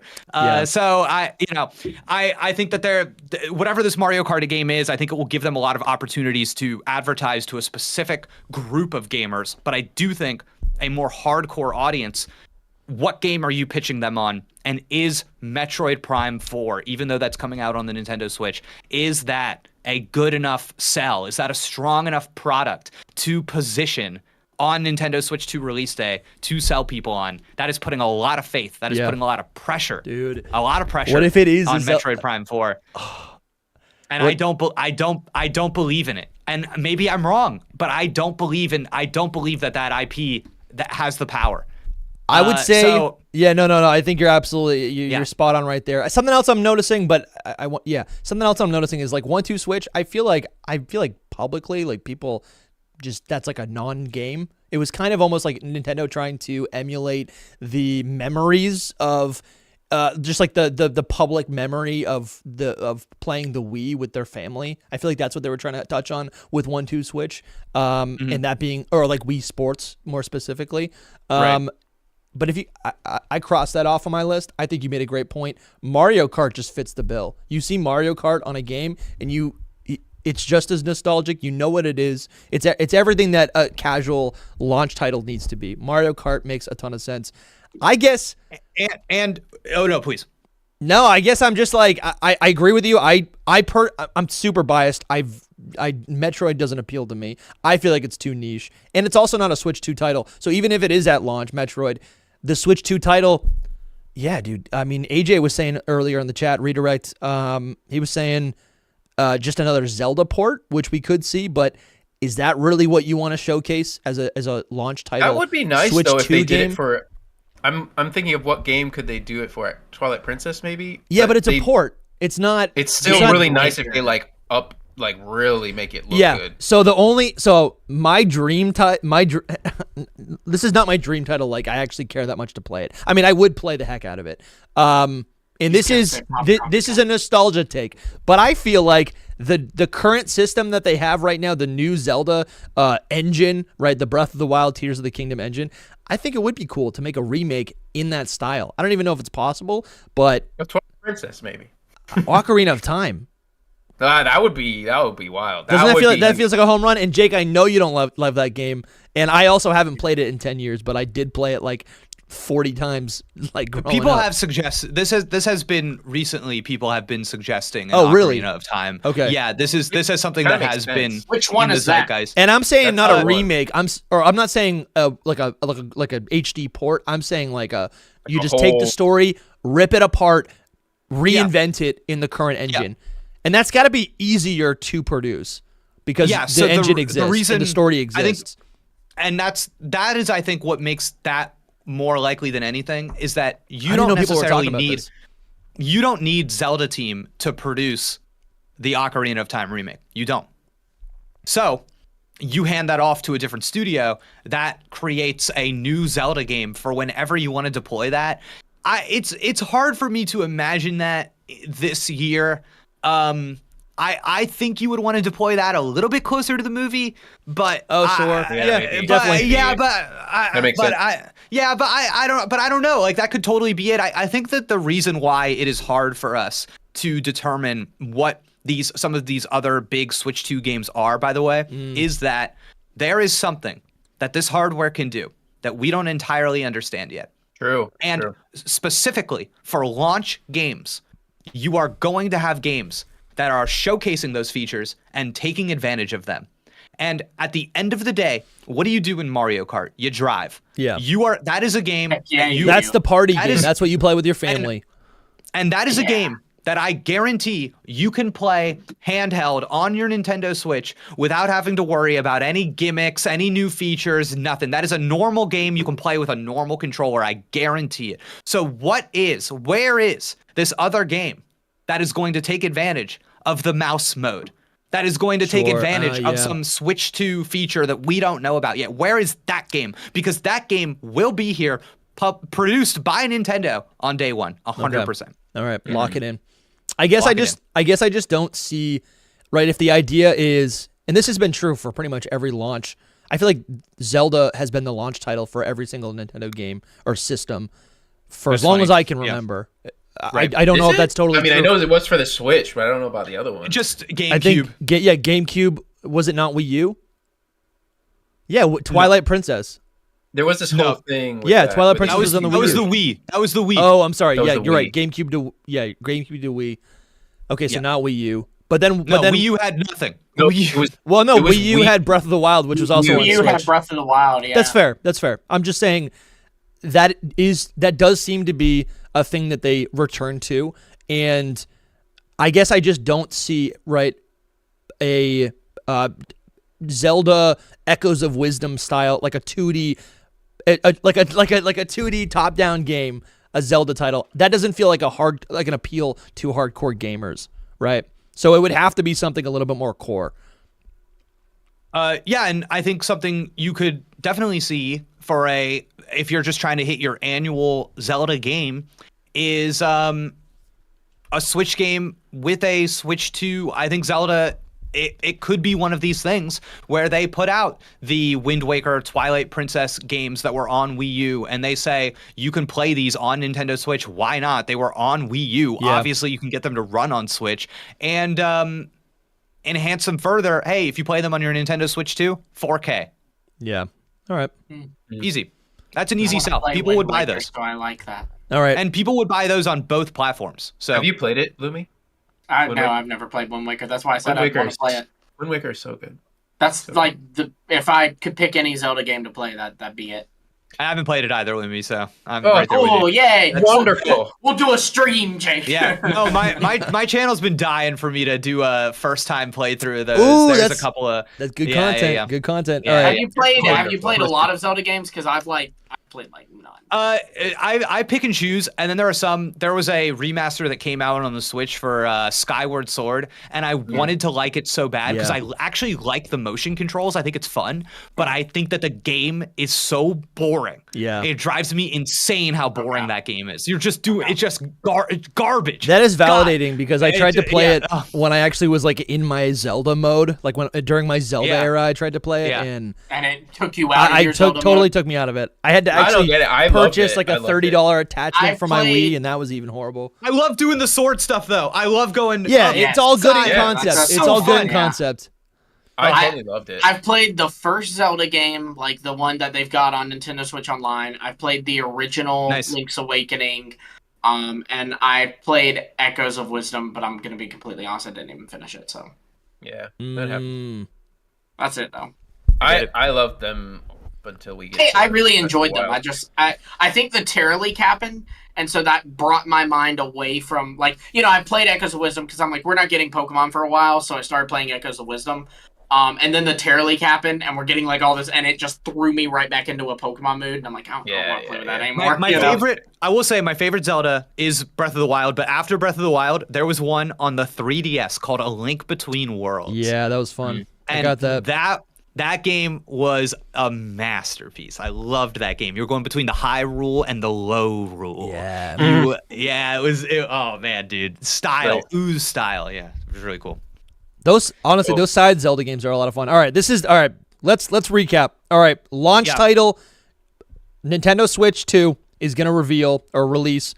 It's going to launch in June. That's a leak. That's pretty much. I'm going to go with that as confirmed for the time being. Launch title. What we're predicting: Mario Kart, whatever you want to call it, Mario Kart X, whatever. All right. We're going to get a mystery feature game that profiles or takes advantage of whatever the new feature is going to be for the Switch 2. Mm-hmm. I think we're assuming that this new Metroid game is going to release on launch. It is a Switch title. Can I tell you what I think's happening with that Metroid game really quick? Yeah. I think it's coming out 1 month after the launch of the Nintendo Switch 2. Okay, I'll put it in July. I think that if you try to sell Metroid when the Nintendo Switch 2 is launching, it'll get lost in the marketing. Sure. You'll just be overwhelmed with Switch 2 marketing. They need to sell that game. I think it'll come out 1 month after Nintendo Switch 2. And something to sense. Remember. It'll have time to actually, blossom. And I keep saying that, like, Switch 2 launch needs a hardcore game. If you look at the way that they're advertising Metroid Prime 4 Beyond right now, they are not selling it as a hardcore game. They're selling it as, like, trying to explain to everyone what Metroid Prime is. They're literally like, go explore this world, scan stuff, do puzzles. They're assuming you have no idea what this game is. Yeah. And it's not. They're trying to get people in on that franchise for the next Metroid Prime game. Wow, so dude, that's kind of a troll. They're trying to get that's you, a good pickup. Yeah, they're trying to get you for Metroid Prime whatever on Switch 2 in the future, which they've probably already started developing. Yeah, it does kind of look, from what I saw in the trailer, it did look like a puzzle game almost. Dude, I thought that it looked so boring. And now that I rewatched that trailer, it hits me that a big contributing factor is that the voiceover is just telling you exactly what you are seeing with your eyes for no reason. And it's like, explore a mysterious planet we know nothing about. I'm like, yeah, got it. Fight these aggressive aliens. I'm like, no, yes, this is a trailer. Just play music, you moron. And it like it's like Samus can operate machines. I'm like, exactly what I want to do in every video game. Operate machines. Yeah. I need you to take the Pokemon Legends EA trailer and redo it, like play it, but have you voicing everything. So it's like, that's a good call. Throw out your good Pokemon content. so you can show how stupid it is, No, it drives me and literally they keep in that Metroid Prime trailer, they keep using the word psychic, but it's not psychic at all. There is nothing about the powers that is psychic. It's just like Samus can lift and move things in every game. There have been a million games where you shoot electromagnetic. It's so not stupid. psychic. It's so stupid. They just use words. They're meaningless. I was hyped that Samus hurting. became a psychic type. It was so right. Just like Ultra Necrozma. Just so weak to dark types, dude. Just like yeah. Oh man. On this, since we're on it, Yeah. it looks decent to me. It doesn't look like the best. Like literally, this game's been in development forever, and so it should look like incredible.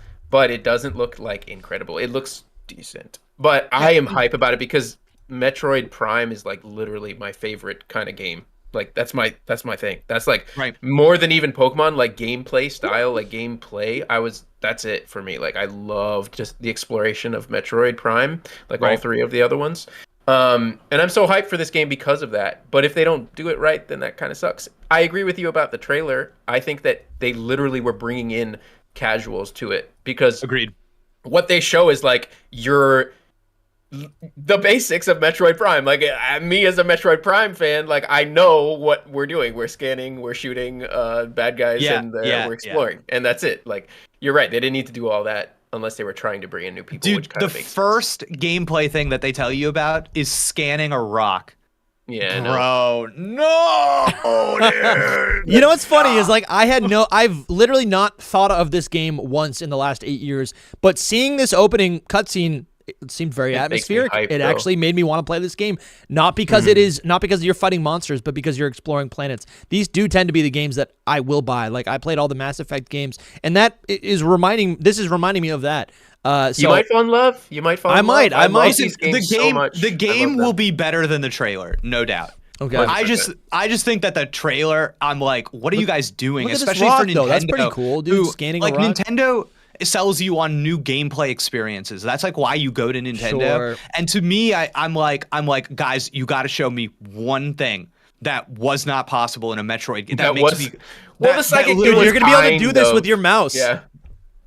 So, like in Batman Arkham Asylum, which came out 1,000,000 years ago, you have a Batarang called the remote-controlled Batarang, and you throw it and you control the enemy where it goes and the enemies it hits. Like a remote-controlled projectile is nothing new. And then, like, lifting up a stone and putting it in a slot? Are you kidding? What That is year peak is it? gaming. This is so stupid. I'm still hype over it. No, It's new to Samus. Okay, that's what it is. yeah, Really. sure. Sure, it's not new That's in the thing. general. Like, yeah, but that's the thing is if they're trying to, like Jake said, they're trying to make this as an entry point to get people on board the Metroid train, if you will. You know, great, it's working for you, a pre-existing Metroid fan, but this is how non-Metroid fans are seeing it. Yeah, and especially having a game which is a little bit more mature in its style and tone. I think you're trying to reach out to some players that maybe play games on other platforms, that play games on plays, and having years and having decades now worth of games kind of like in this genre. I am looking for things that are going to challenge games outside of Nintendo platforms, because I think a big thing for Metroid is that this is a kind of game that doesn't really exist on Nintendo platforms, and that is cool and that is valuable. But just for me, as like a video game player, I never saw anything in this trailer where I was like dying to play it. True. It wasn't an impressive trailer, not really. I like that costume at the end though. That was a nice suit. The costume at the end was good. That's gonna be the next Smash game. Dude, yeah, I wish. Probably. That'd be nice. That'd be nice. That's a nice suit. Will she have psychic powers in the next? That's very possible. It's very possible they do that kind of stuff a lot. That'd be cool. Yeah. Can we talk about the fact that like they made? Maybe I'm just out of the loop, but they made Pac-Man post-apocalyptic and all this kind of crazy stuff. That's funny. We've known about that game for a while. That's okay. They did a. Those are the Game Awards, right? Yes, but there's also a Amazon series of shorts where every one of them is like based on a different video game franchise. And this episode of this show came out that was that before that game was revealed. So, yeah, so that's kind of where that comes from. But yeah. Oh, okay. Yeah, I know. We were watching it, and it was like, that little puck fella they keep referring to looks like Pac-Man. And then like awesome. You hear the like meow meow meow. Little like, Italian oh my God, plumber is a little bit like Mario. What have they done to you, my son? All right.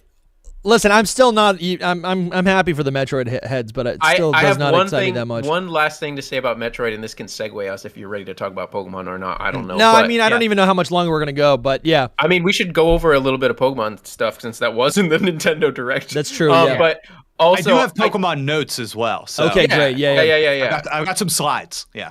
Listen, keep it going. I'm gonna take a listen, guys. I'm sorry. I just turned 31. I gotta hit the bio break. Just keep we going. all have to pee, bro. It's all good. Listen, I'm so old, man. There's 4 of you here. I mean, there's 4 of us, so we should be able to keep the show going. I think we got it. So what do you got, Soul? Get out of here, Dusty. Get out of here. I mean, all I was gonna say is that it's a good segue to Pokemon that I saw today, a video online where people were comparing the Metroid trailer to like Halo in 2012. And the Halo game looks better. And so I just wanted to say that, a lot of times we get like a lot of crap about Pokemon not looking good, and then Metroid is kind of the same, and says a lot. This is especially hilarious coming from you, who just like 1-2 episodes ago was slamming Pokemon over and over again for how the windows look in Z. Well, I'm still going to do that today as well, so don't worry. Okay, great. Fantastic. Yeah, I didn't say that it looks great. I told you Metroid doesn't look like it should, like if it had that much development time, in my opinion. So it makes me think like maybe it really is Switch hardware that they couldn't figure out. But Yeah, it's hard to tell. It's hard to tell Yeah. because when I play Metroid Prime Remastered on Switch, that game looks quite good. And Is it different developers though? And is it? I don't know. I actually think that they did the remaster. But I'd have to check. I know that the maybe my what chat were the games, will and I can check while you talk. Because the kind of theory was Metroid Prime Remastered and Metroid Prime 4 Beyond. The kind of like running theory about how that game was able to look so good was that it was some repurposed technology from Metroid Prime 4 Beyond. But I think that people forget sometimes that YouTube compression is very rough for Switch games, specifically. Same developers. I feel like sometimes I like watch a video of a game on YouTube and then I go and actually play it on my Switch. I play it on that handheld screen natively specifically, and I'm like, oh, this actually is not. I'm actually okay with this. So okay, Redirect says, yeah, Retro did both. Thank you. So so here's the thing. Like, do I think that Metroid Prime 4 will look good for a Switch game? Yes. Is that enough in 2025? Hard to say. That's the Pokemon discussion as well. That is exactly. Yeah. And I think the problem and the thing that's different from Pokemon is that Metroid Prime 4 and all Metroid Prime games are games that observation and looking at stuff and going up to things and looking at the graphics and appreciating the world. These are things that are core to the gameplay. They're impactful to your experience playing these games in a way that I'm not sure if it's exactly the same for Pokemon. 100%. Yeah. So there's a different emphasis on what is impactful to your gameplay experience. So I think like how graphics are not just pictures. Graphics are there to support the gameplay, and some games demand better graphics than others. Some games demand higher fidelity than others. So I think that like just sometimes, sometimes the way that people talk about graphics to me, it's just like so uninspired and uncreative, and almost like divorced from the art of what a video game is. So because I know we talk about it a lot, but like the like Legend ZA Windows thing, I'm like, but how impactful is it to you that the windows look bad in Pokemon Legend ZA? Like when you're really playing the game, are you going to be running around Lumio City and you're going to stop in your tracks and you're going to go, I am offended by how those windows look right now. It is disturbing my gameplay experience. Like maybe that's true for you, but I think historically that is maybe not true for me, because the way that, it's funny, when you watch the Legend ZA trailer, the glamour shots I actually think maybe look the worst, but then when you're actually getting right here gameplay, when you're actually in gameplay and you're behind the character and they're playing the game, it all of a sudden your eyes are being drawn to the right things, the things that the game wants you to pay attention to, not just random images in the background. And I think that the game starts to look a lot better. Yeah. So this right here specifically with Mega Alakazam charging up some sort of psychic attack, I think looks absolutely incredible. All the colors that need to be seen, I think this game does a good job of increasing the saturation and whatever other technical jargon that is necessary. But I feel like when you're in battle, this game's gonna feel really nice. I guess I do want to say just for all the comments that said I was like a shill. I do agree with Jake. It's like I guess my bar is a lot lower. Like I just want to, whatever I'm supposed to be playing or focusing on is what I care about the most. But I guess to play devil's advocate, yeah, of course I want Pokemon to be like as amazing as possible. I would love a Pokemon game that looked as good as a Zelda game. Absolutely. 100%. I'm not against that at all. I guess I would rather focus on the positives, or at least what I'm actually going to be interacting with, because I'm never going to be able to scream enough to change Game Freak's mind. They're going to do whatever they want to do. So I can either waste my life complaining on the internet, or I can just enjoy this game for what it's worth, and then when I'm ready to log off, I can go enjoy the rest of my life with my dogs and my other hobbies. So, and again, that's not towards you, Soul. That is just towards the comments. Well, but I also think as just kidding, I love content you guys, but yeah. as I also just feel as content creators, right? I think it is important that the things that we think about are how do we contribute to the conversation, and it's not all reactions. We don't become reactionaries. And I think that so many people, when they talk about graphics, all they are doing is relaying a perspective to somebody else who can make their own judgment about graphics in half a second.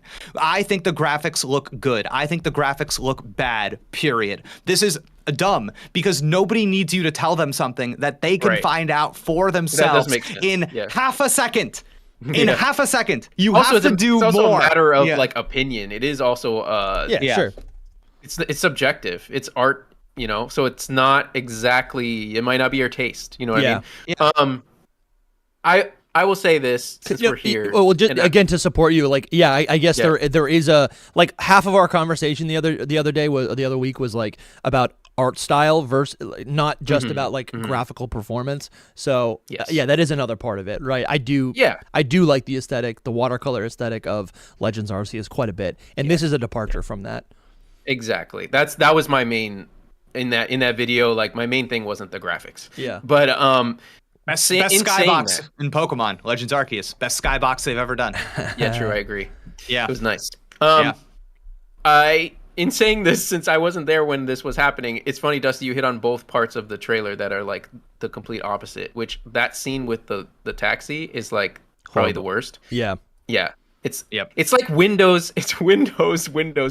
So like nothing has ever bothered me more in a Pokemon game. No, like you know what I mean. Like people are like the tree. Things don't really bother me like that in Pokemon games. And I will say that this trailer looks a little bit better than the last one, but it's not like Dusty yesterday. You were freaking out about it looking so good. I think it looks a lot better. It still doesn't. I thought it looked so much better too, Dusty. It looks. Listen, it looks great for a Pokemon game. I'm just getting that kind of thing through. Like we were just talking about Metroid. Like for this type of game in 2025, should it look better? I don't. Yeah, it looks a little. It can look. Like, it should look better. They have the resources. That background there is rough with the windows, and the sand is like just mush, and you know what I mean. So like a lot of that. This is another one where it's kind of bad, but it's not gonna, like Jake was just saying, it's not gonna destroy. I'm a Pokemon fan. I love these games. I'm gonna still play it and not even think about these things, except for the windows, because there are so many windows. It's just like it's a city though. No, but it's very overwhelming. Like that is not, even if it's a city, they don't have that many windows in every single building that you see. Like I will say this, when I watched this trailer, I was like, it looks so much better at night. And I was thinking that it's because the windows are like glowing white instead of just like this bland, like pastel blue color where you can't.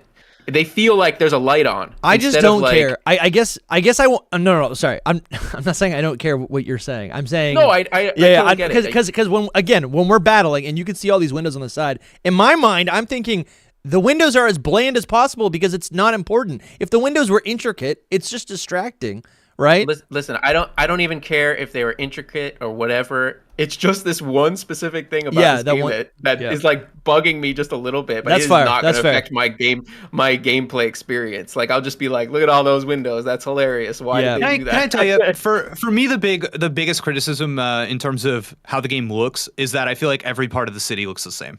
Yes, and that's the part that bothers me the most, is that like they show off that even in the trailer, they show off that graphic that they made of Lumio City, right? Mm-hmm. And even in that graphic, they're like cheating. They like color different parts of the city different colors for no reason. And I'm like, wow, you have to cheat to make different parts of the city look different. Yeah. And anytime they're like anywhere in the city surrounded by buildings or whatever, that graphic, how dare they? Those cheaters.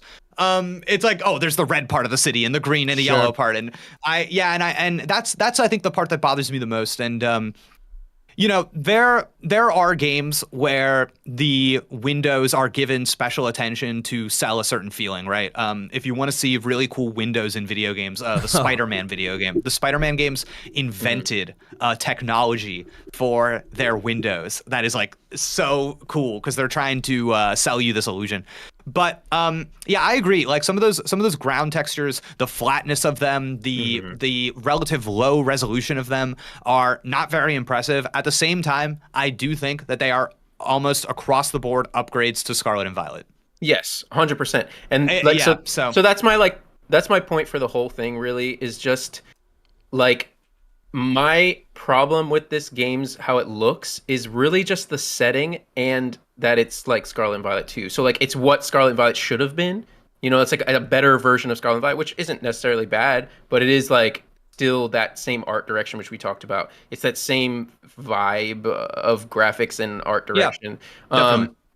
And I just don't love it that much. And also I just don't love the setting of Lumio City being like that. And even them putting like the best looking parts are actually the wild zones where there's some like nature and stuff, but they could have just made the city more colorful. I don't know, it's a city, yeah, but there's ways to make cities nice looking. You know what I mean? And this just no, that's fair. The city doesn't I think look that's that fair. nice yeah. to me. There's this like gloss of realism to the art direction. I think the Pokemon look nice. They have this like nice like lighting effect that make them pop and feel. I don't know. I feel like it like almost it kind of like disguises them in like the character. I feel like the world is realistic, but then that like nice sheen, that like light system around the Pokemon just kind of make them fit in the world a little bit nicer to me, a little bit more naturally. Yeah, so that was my thing with that part of the trailer. Anyway, you were calling me out, so I had to respond. Totally, yeah. I know. I was He's like, Soul doesn't like this. How? Well, yeah. It looks a lot better. I will say this about this trailer since I didn't get to say anything yesterday. Yeah. It's crazy, but I think I'm actually excited to play this game after this trailer. I was not before. I'm excited. What pulled you in? What pulled you in? What was the hook? Okay, so my whole spiel last time was that it's too far removed from Legends Arceus. Like it's so different, and it still is. But I had to just accept that and be like, this is nothing like Legends Arceus. And they actually kind of listened to they didn't listen to me personally, but to what I wanted is that I wanted Legends Arceus to have battles in it, and this has battles, even though it's a whole new system. The whole thing is focused on battling, which is I love battling. So if I think of it like completely removed from Legends Arceus, right, which is sad because it's called Legends. That's what bugs me. It's like, why didn't they just make a whole new game for this? Because it is a whole new game. Because people like Legends. They're capitalizing on it. This is their new direction. You know? Yes, I guess so. But it's just so far removed. But I love that it's basically like a battle-focused game where you are going to do almost gym leader-like thing where you have 26 gym leaders that you have to go through. Like, it's kind of crazy awesome. Like, I was excited. I was like, whoa, I want to do this. I really want to do this. So like the progression system endeared itself to you in a way, because I feel that is something that like Legends Arceus, because it wasn't battle focused, it's, you know, you observe, you explore, it's not really about climbing like a ladder. Whereas this game is literally like, you got to battle, and if you want to battle, you got to get stronger. Even in the on the website, there's even like a stray comment about how you don't get access to those nighttime battle things until you have proven yourself in battle. And I'm like, that's an interesting thing. You have to like show the people that you are a competent trainer, and now you are a part of this kind of nighttime thing community, that they send you the invite on your phone. They get you. They're like, hey, come out after curfeu. You know, it's like, that's kind of fun. Dude, this right here just looks so much fun. People in this game. Yeah.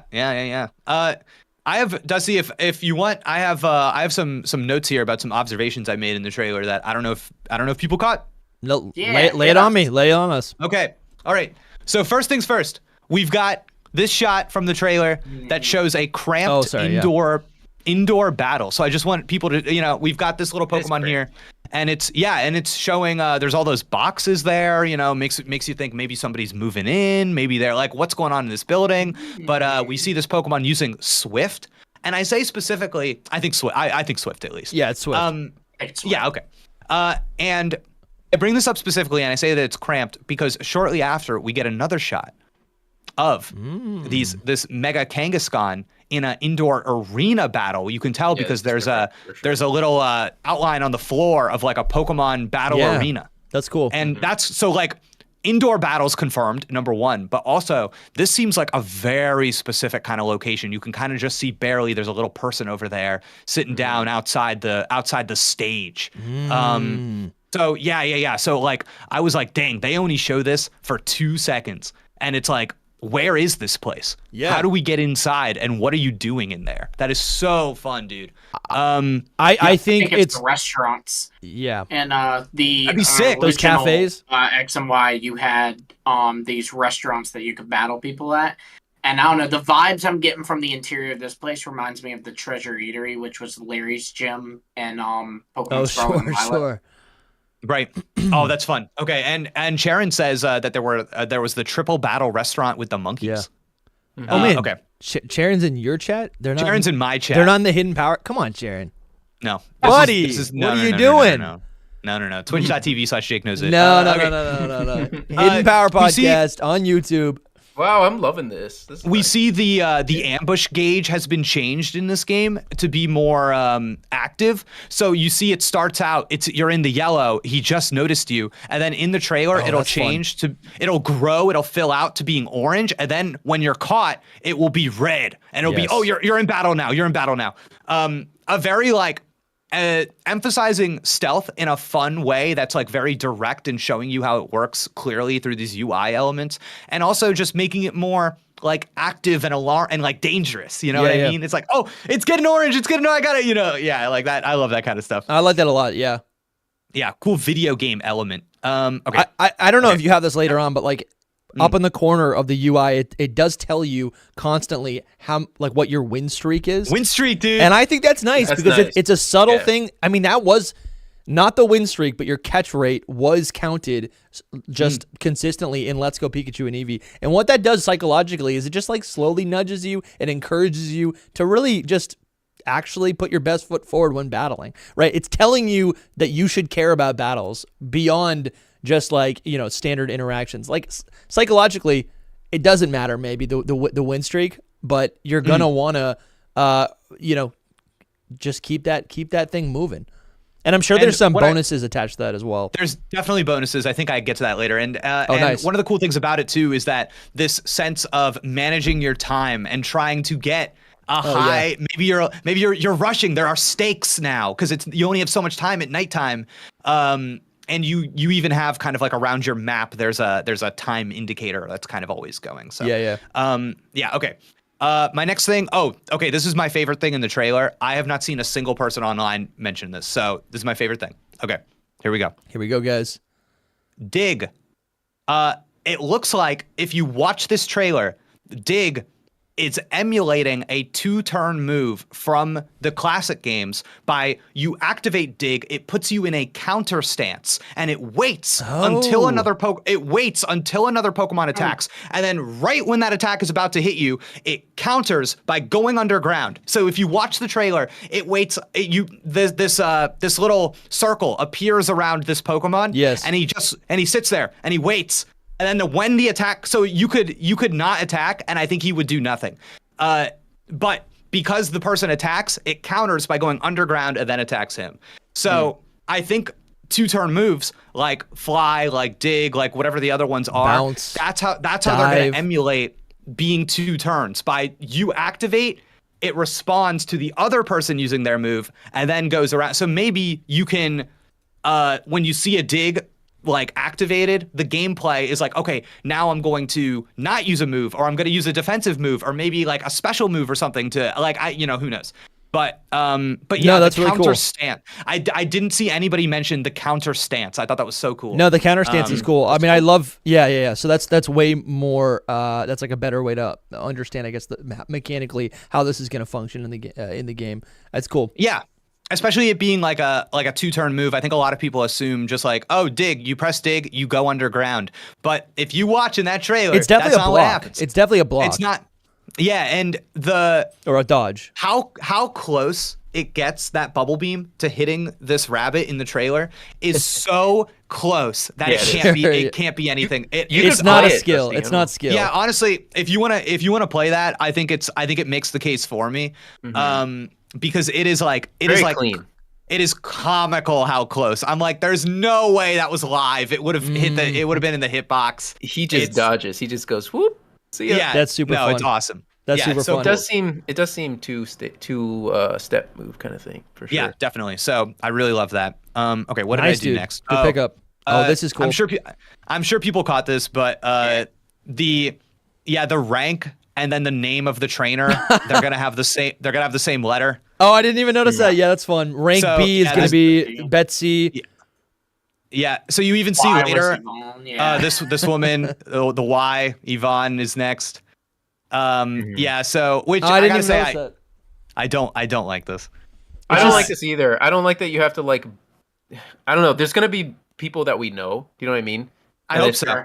There definitely is, 100%. And I wish that it was all people we knew instead of like Zach and Yvonne. Which I think that Zach and Yvonne will be the only, maybe possibly the only two that we don't know. I don't know if they want to make it interesting. Especially because too, you think like your rivals are Urbane or Tawny, right? Mm-hmm. Like those are T and U are right at each other. So like it's just I guess. But then it's like would they change it where if I select the male character, I'm actually battling my rival a level later than I would if I had selected the character. So is this what people were saying? So then the prediction is that AZ will be the final boss? I was about to say, like, the interesting thing about A is, like, you have AZ. You also have, if you want to get technical, Sycamore. His first name is Augustine. There it is. So, you know? I do think Chestnut. It would make a lot of sense if it was AZ. If we're doing like a little mini theory here, it does make sense that AZ would maybe be behind this whole thing. That'd be crazy. Like he's just like the guy running the what is it? Z. What is it? Dude, oh my gosh. Wait, so you mean to tell me Soul, you literally this dude's a war criminal? This dude's a war criminal. And then he decides, he finally starts up his hotel, turns into a Leaf, and he's like, we're going to organize an underground fight club. We're going to do war games. Someone needs to get rid of this man. Who knows? He's not a great guy. I got some homework. He's not really reformed. Yeah, I got some homework for the chat. Let's take a look at the ZA hotel and count how many windows. I want to count how many floors. Good God. How many floors there are. Maybe each floor are those 26. Is where those 26 battles is the number. Happen. Yeah, 26 is what. You want to know what I heard? Do you want to know what's crazy? I don't know if that's a leak, so I'm not going to say. Yeah, I'm thinking. I bet we're thinking the exact same thing. Yeah. So. Don't say it. Jake, before you continue, we got a super chat here by Sky King. Thank you, Sky King. They write, NPCs have been ambushing us for nearly 30 years, but now that we can do it in the context of a battle royale context of a battle royale that in other NPCs have consented to compete in, it's got everybody shook for some reason. Sky King's not. He's not very impressed. I love. It's one of my favorite things here. Actually, is because Scarlet and Violet actually got rid of the like line of sight battle starts thing. Yeah, they did. And this is like reviving that functionality, but reinterpreting it for a in like a real time action setting. Mm-hmm. It's like it's now a mechanic that you can participate in as well. It's not something that's just acting upon you. I really like it. Yeah. Yeah. We had actually done an episode where we were talking about like that they should bring back these kind of things, and lo and behold, here we are. So it's really nice that this is back. I love that. I do think it is back though. It's not just like a brand new thing. I mean, there is like little caveat things that are like it is new, but you know, I've been hiding from these guys since Gen 1. You know, I've been like I dodge him so he doesn't see me, so I don't have to battle. You know, The only thing is you can technically sneak up on them if you really wanted to, but they're just you can jump people. It's confirmed. No, I mean in Gen 1. Criminal activity. Like you can sneak around them and do the encounter, but the thing is that it's not going to have any effect. Yeah. It's cool. For listeners, cool. I hope that they can attack you. I want them to be like you're just sure, yeah. And you're like, you don't see them on the screen, and they come running at you, and you're just like, whoa, I can see that. Like a wild Pokemon. So I can see that in the higher levels. Like, you know, when you get to like rank, S, now they start doing that. You know, the first bit, they're going to hold your hand. It's going to be easier, you know. There's actually clarification about this exact feature on the official website, and I believe that the wording implies that, this meter that I showed before of you being caught, the ambush gauge. Mm-hmm. The idea is that if this fills before you attack them, they actually get the first attack. Yeah. Wonderful. So that's them ambushing you. So I guess it would never be a full ambush though, because you'd probably see that meter no matter what. Even if you don't see them on the screen, you'll be popping up, and you'll be like, "Where are they?" But if it fills up, then you're like. But see, that's kind of cool. Cause that's like reminds me of in Legends Arceus when like you just be running around in the little. That's what I want. And then you just start hearing that like doom doom doom doom like, and you see the screen kind of goes a little bit darker, and it tells you there's an alpha near you, and you start like frantically looking around because you know that thing sees you first. You're 100%. That's what I'm hoping for here as well. That'd be fun. But. Another feature that also I'm sure you guys talked about this already, but like the male and female characters, harmony impacts, very that's nice. Okay, it's nice. It's nice. They're nice names. It's little nods to X and Y. That's nice. Peace and harmony. Exactly. Yeah, exactly. Okay. Also, in the top right of this screenshot, you see that this is the screen for the promotion match, but there is also something called the battle zone that looks to be a place where you can choose to participate in battles that are not necessarily your promotion battle. So in addition to the trainers that are the rank promotion matches, it appears that in the rank you are in, you will get access to specific battles that who knows, like, after you finish your promotion matches and you are, let's say you're rank A, you still go to the battle zone and there are trainers that you can fight there in that rank. Yeah, that's interesting that you saw. I didn't even see that. That's crazy. I don't know what that is though. That's a good take on it for sure. The way I understand it, I read the website as well, but there's when you read, sometimes details get lost in there. The way I understand it, it's pretty simple. You battle like little trainers, like NPCs that you don't really like. They have no personality or anything. You battle them. Yes. You get up. You get up a bar, whatever it is. I know. Whatever it's cheap Tierno or whatever. You rank. You get like whatever to get to the promotion match. You're still a person. Match is like the boss that makes you go up a rank. Yeah. But so like, is that the battle zone where you're just like fighting the little like minions? That's how I interpreted it. That you collect the like points in the battle zone, and when you get enough points, you can hop over to the promotion match to see if you can rank up. Is this like a crazy way to say that you could play online in a battle zone? Yeah, dude, that's what I was thinking. That's what I was thinking. No. All right, hold on. Okay, so I would love it, Jake. Oh, I know. I just don't. It's hard for me to imagine that the online multiplayer would be tied to whatever the screen is. Yeah, and something being at night. Yeah, like that's tough. Maybe I'm wrong, but I think what's going on here is that like for these screens to be paired together, the promotion match and the battle zone, I think that they have to serve more or less similar functionality. So I think if this is your promotion match, maybe you all you have to do is hit that L button. What are you going to see on that battle zone screen? Is it the option to do multiplayer? I don't think so. I just think that there will be trainers there that are whatever rank you are. It's a special place on the map where you go to do battles against people that are here. You know what I mean? It's different. It's training, it's grinding versus gym leader. That's what this is. Yeah, sure. I will also say that the name of the zone that you go into is battle zone. So is it really? I'm pretty sure, because we have the wild zones in the daytime. They said that. Yeah, there's in the nighttime we have the battle zone. That makes sense. So do you think you can maybe you can just force a fight without having to like do the... I was thinking that too, yeah. Without having to do that open... Yeah, that's interesting. Okay. Or maybe like redo fights. Do you know what I mean? Like because there's got to be some I think there's replayability. That's how you grind, I guess. That was one of the main... Yeah, that was one of the main issues with Legends Arceus, and I'm sure they heard about it. Just like that... They heard us complaining on Twitter. Yeah, like there was nothing to do once you beat it, or like there's not enough like to do in the game, whatever. Like so you could just rebattle these guys. Either way, the fact that it says battle zone up there, just wanted to call people's attention to that. It is interesting. No, it's nice.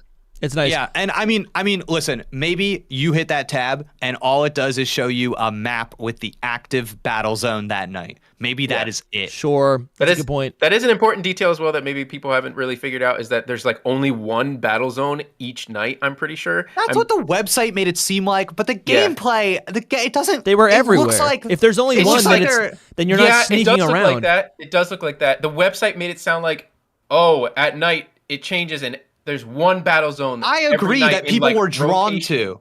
Yeah, I agree. I had that interpretation as well. And I wonder if like there are other battle zones that are like active, but there's like one that like this is where stuff's going down tonight. Like you know what I mean? Yeah. Yeah, Probably, you know what? That reminds me of like the raids in Pokemon Go.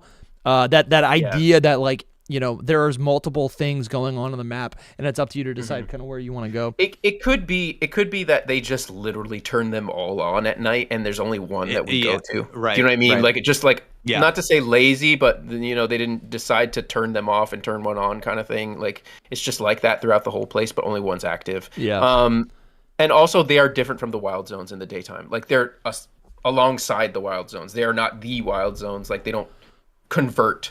The wild zones don't convert into battle zones. Sure. Right. No, the wild zones are still there. Yeah. And I mean, maybe also, some do, but that's not what they let on. If you really look in that trailer, I hate to even bring this up, but there are in certain spots, very specifically, you can see some small yellow lighted areas. Yeah, right here. And and we don't know it's what a mix those of are. them. No, it's a mix of them. Look at Do this you think again. so? Yeah, look at this again. You're right. We got Dusty, red here. We're currently in the battle zone. You're right. If you look at the mini map, we're in the red battle zone, and then there's a green zone, so you can just kind of go right into it. The battle zones you see in the background sometimes capture part of a wild zone. You see in the background where it's yellow and red and green? Yes. It's because they are side by side, and red and green, when they go on top of each other like that, create yellow. So it's just creating yellow. No, that's blue and yellow. Whatever. If you look at the color theory, like three circle thing. It's creating that color somehow. I'm pretty sure this is the case. Even if you, like, Lutu on Twitter is the one that pointed it out. He's like, there's yellow, like, all the way in the background because it's so far away. But if you zoom in, you can still see, like, it's red and green. Red and green make brown. Whatever's happening, that's what's happening. That the color thing is happening. I don't think it's a yellow zone. But I could be wrong. I wonder if there's going to be any yellow. Yeah, they're doing a lot with the neon lights. We have a super chat here by Melchior7. Thank you for the dono. They write, it just dawned on me, if Pokemon now move during combat, do you think the speed stat now affects how fast a Pokemon moves in battle? And that would be interesting. That would make sense. I don't really know. No one knows, but we are questioning. Have we seen anything in the trailer so far that would indicate that? There's got to be a cutoff point because if it to measure constantly too, because, progresses, like, speed in the overworld has always been with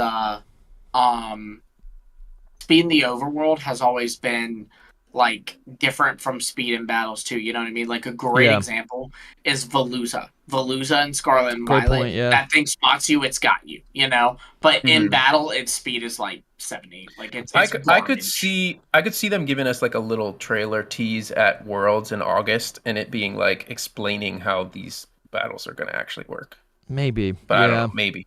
I don't think they'll give us anything at Worlds for this because it's not a VGC game. Yeah, that's what I'm thinking. Yeah, you know what? I guess the speed stat you could always interpret. I kind of always interpreted it more as like a reflex stat rather than physical, like, speed with your legs. Someone could fact check me on this, but I think it's agility in Japanese or stamina. So if you think about the combat systems that are being introduced in this game, and then you think about what the way that we understand speed in video games, I think you have a few options, right? You obviously have the ability to how fast the character moves on the field, which does seem to be important in terms of positioning and dodging attacks. That could obviously be speed. In terms of other things where speed is important, the speed at which an ability comes off of cooldown, how long it takes a move to respond, that could be related to speed. I tend to think that will be move specific, and they will instead translate PP to how fast a move can refresh. So Yeah. a move with like 5 PP would take a really long time to refresh, whereas a move with 30 PP would come back really quickly. Poor Giga Drain. But we see a few other elements of speed in this game as well. When in the first trailer, when that Onyx comes out, it takes a little while before when you throw it out into the battle, how quickly it can actually respond and start moving or do a move. It does like a little intro animation, and it's like, oh man, maybe how quickly things could respond after being hit, after being released from their Pokeball. Yeah. That's another element of speed. Maybe the idea of how fast when you press the button to activate a move, it takes for that circle to move to the Pokemon and execute the move. Yeah, that makes sense. Maybe that's an element of speed, right? So there are like a few elements here that you can kind of begin to imagine, like speed will be in charge of one or a few of these, but I tend to think it's movement speed on the ground. I think that appears to be important enough in this game that is every single Pokemon just going to kind of move relative to the size of its model at more or less the same speed? That sucks. No way. Yeah, true. Yeah, no way. I don't think so. So there's questions about the hitbox sizes and everything too. Like, is it beneficial to not evolve your Totodile because once it's for alligator, it's huge, so it'll get hit? Its moves will do more as a for alligator because it's just got a higher attack. Absolutely, Yeah, so and in that same interesting. That's great point about the speed. She said, "I wonder if speed is going to be how fast the moves get you / the cooldown period." It could be. Yeah, could be. Listen, that's related. Like, 'cause in the games that we've been playing till now, it's how quickly the Pokemon can act. So it kind of makes sense. Mm-hmm. Also, people in the chat have said that about going back to the colors, that it's color theory and it's with light. When let's see. Red and green light go over each other. And I actually watched in the trailer. If you watch it zoom out from that guy, you'll see that it was red and it was on top. They do create yellow light. Red and green light creates yellow light. Yeah, just to be clear, this is barely color theory. This is like a third grade understanding of how a paint wheel works. You know what I mean? We all read that children's book with the red mouse, the blue mouse, and the yellow mouse, right? We all remember that book, and then they all got mixed up. I actually don't remember that book. You didn't read that book? Yeah. I remember this is advanced literature. He's too young stop for it. those things. Stop it. I did read Everyone Poops. That's a pretty good. That's great book. I didn't read that one. What do you? I didn't even know they read books. I didn't That's- know they read books anymore. Like Lumi, I thought you grew up in just technology digital school. What is it? Is that a Blippi video? Jake's got one more thing here, but Ben Boatman hit us with the $2 and said, "Ranking is a waste of time.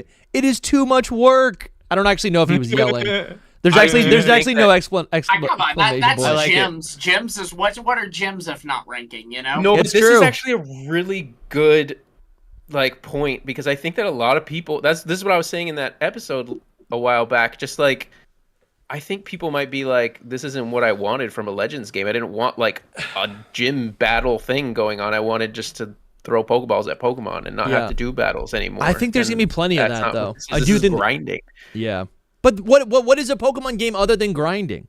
I agree. That's why I like this. I might like this game. Like, way what do more people than even Legends want? Arceus What is a game? I A game is this. grinding. Yeah, it's just progression. It's just the game. You're just playing the game. Like if I don't quite understand. I don't get it. Right? I don't get it. I don't. Yeah, but that's okay. But we love you, Ben. We love you, Ben.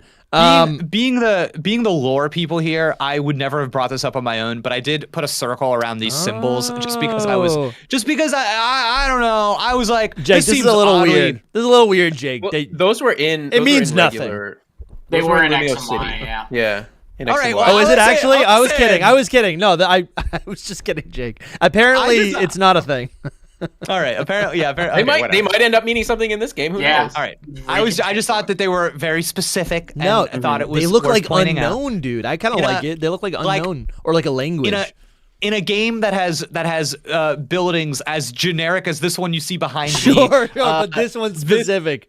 Then I will say that those symbols are Wait, no, Don't hold point out on. the buildings. I want to back up Jake because in Legends Arceus there were they were far more obvious. There was a language, a lettered language all across the Hisui region, and each letter in these statements that were like scattered across the globe. The verses. Where each letter looked like a legendary Pokemon, so it was kind of very obvious that it was like some sort of language. But this being vertical and being some sort of shape, I could see this being some sort of language that is across Kalos, or at least Lumiose City.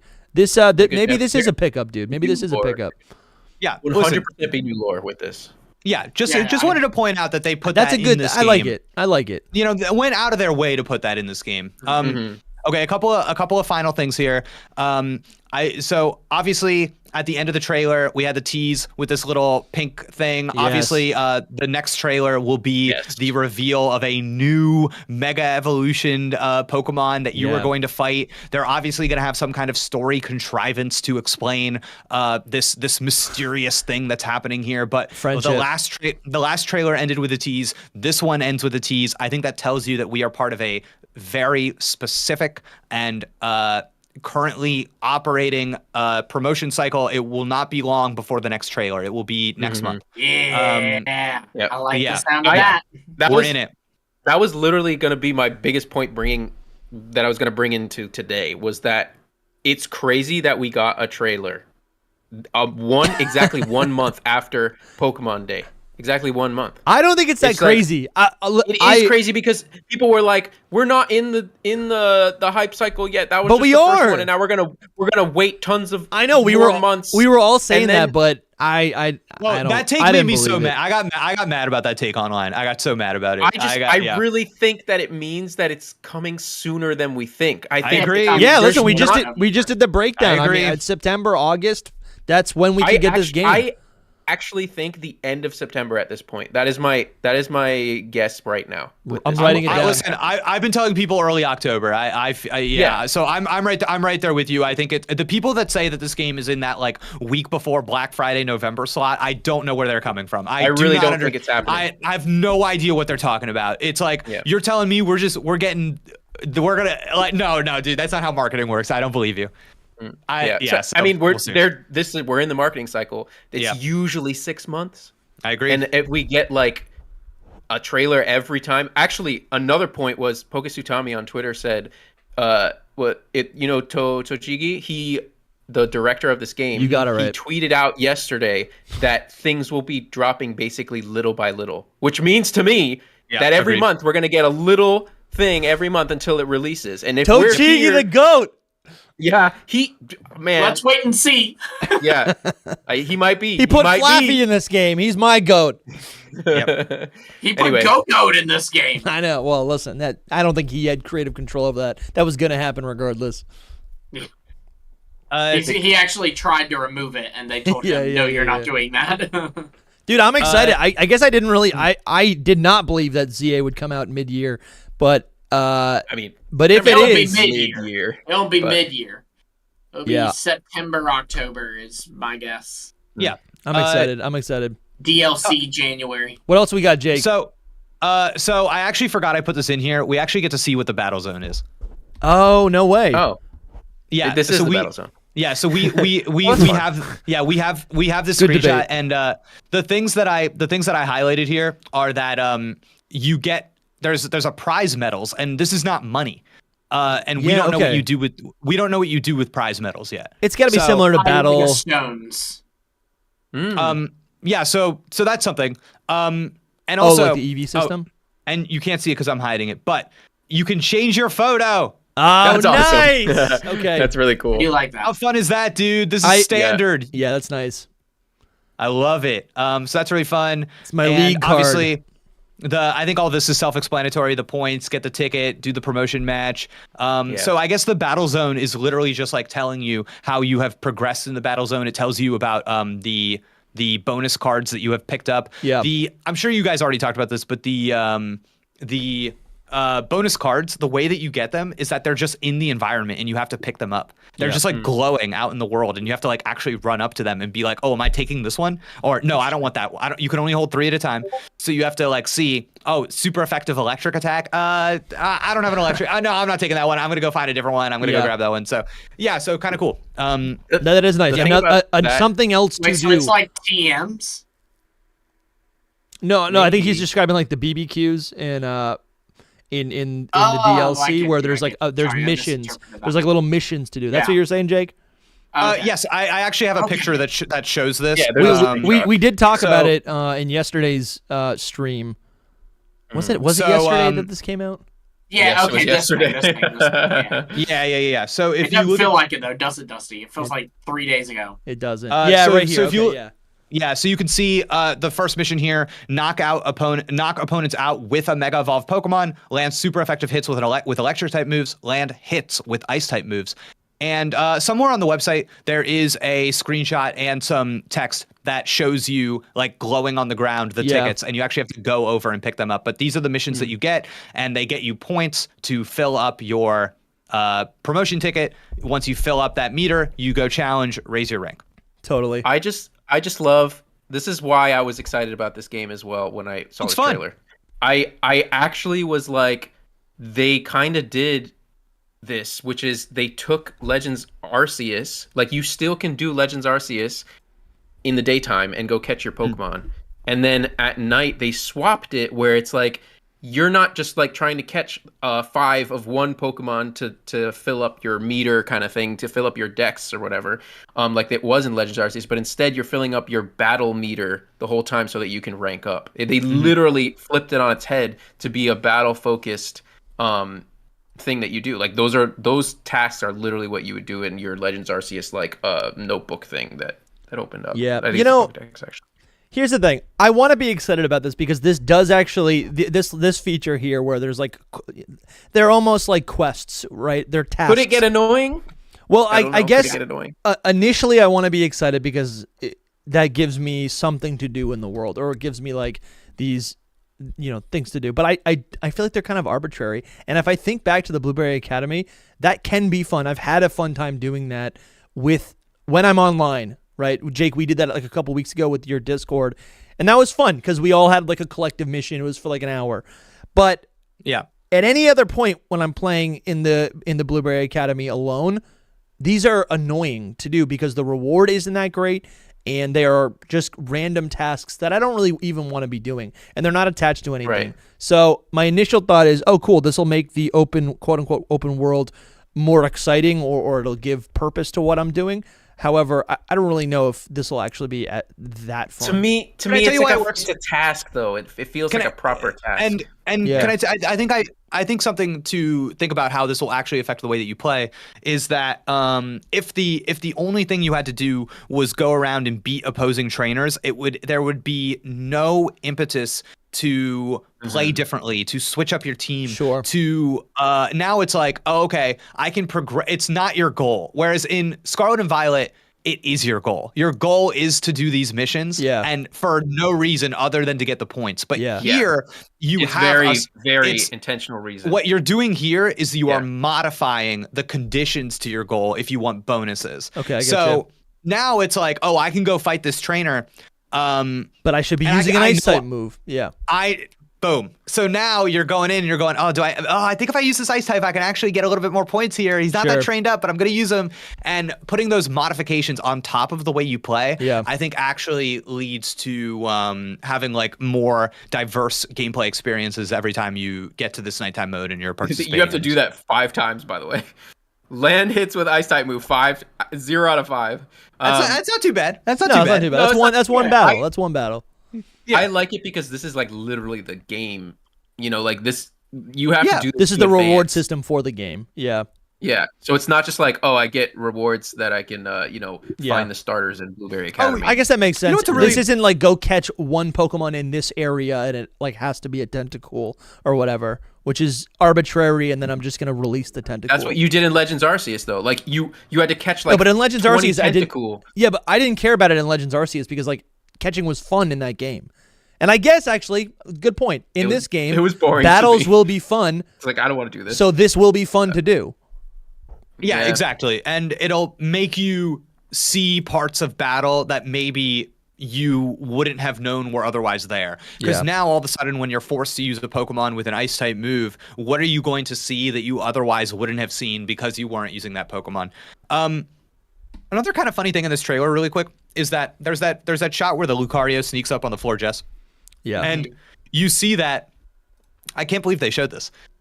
You see that is a D rank trainer, which to me communicates this is a near end game fight. Oh, but her name's Lori. See, to me, no. The promotion match is the only one that has the matching. Yeah. So yeah. I'm actually thinking that there'll be trainers of multiple ranks in the battle zone at night. Yeah, I kind of agree. And so, like, in the same way that, like, in Legends Arceus, first area, I can go and I can battle the Alpha Snorlax at whatever level it's at, even though, I'm going to be cooked battling it.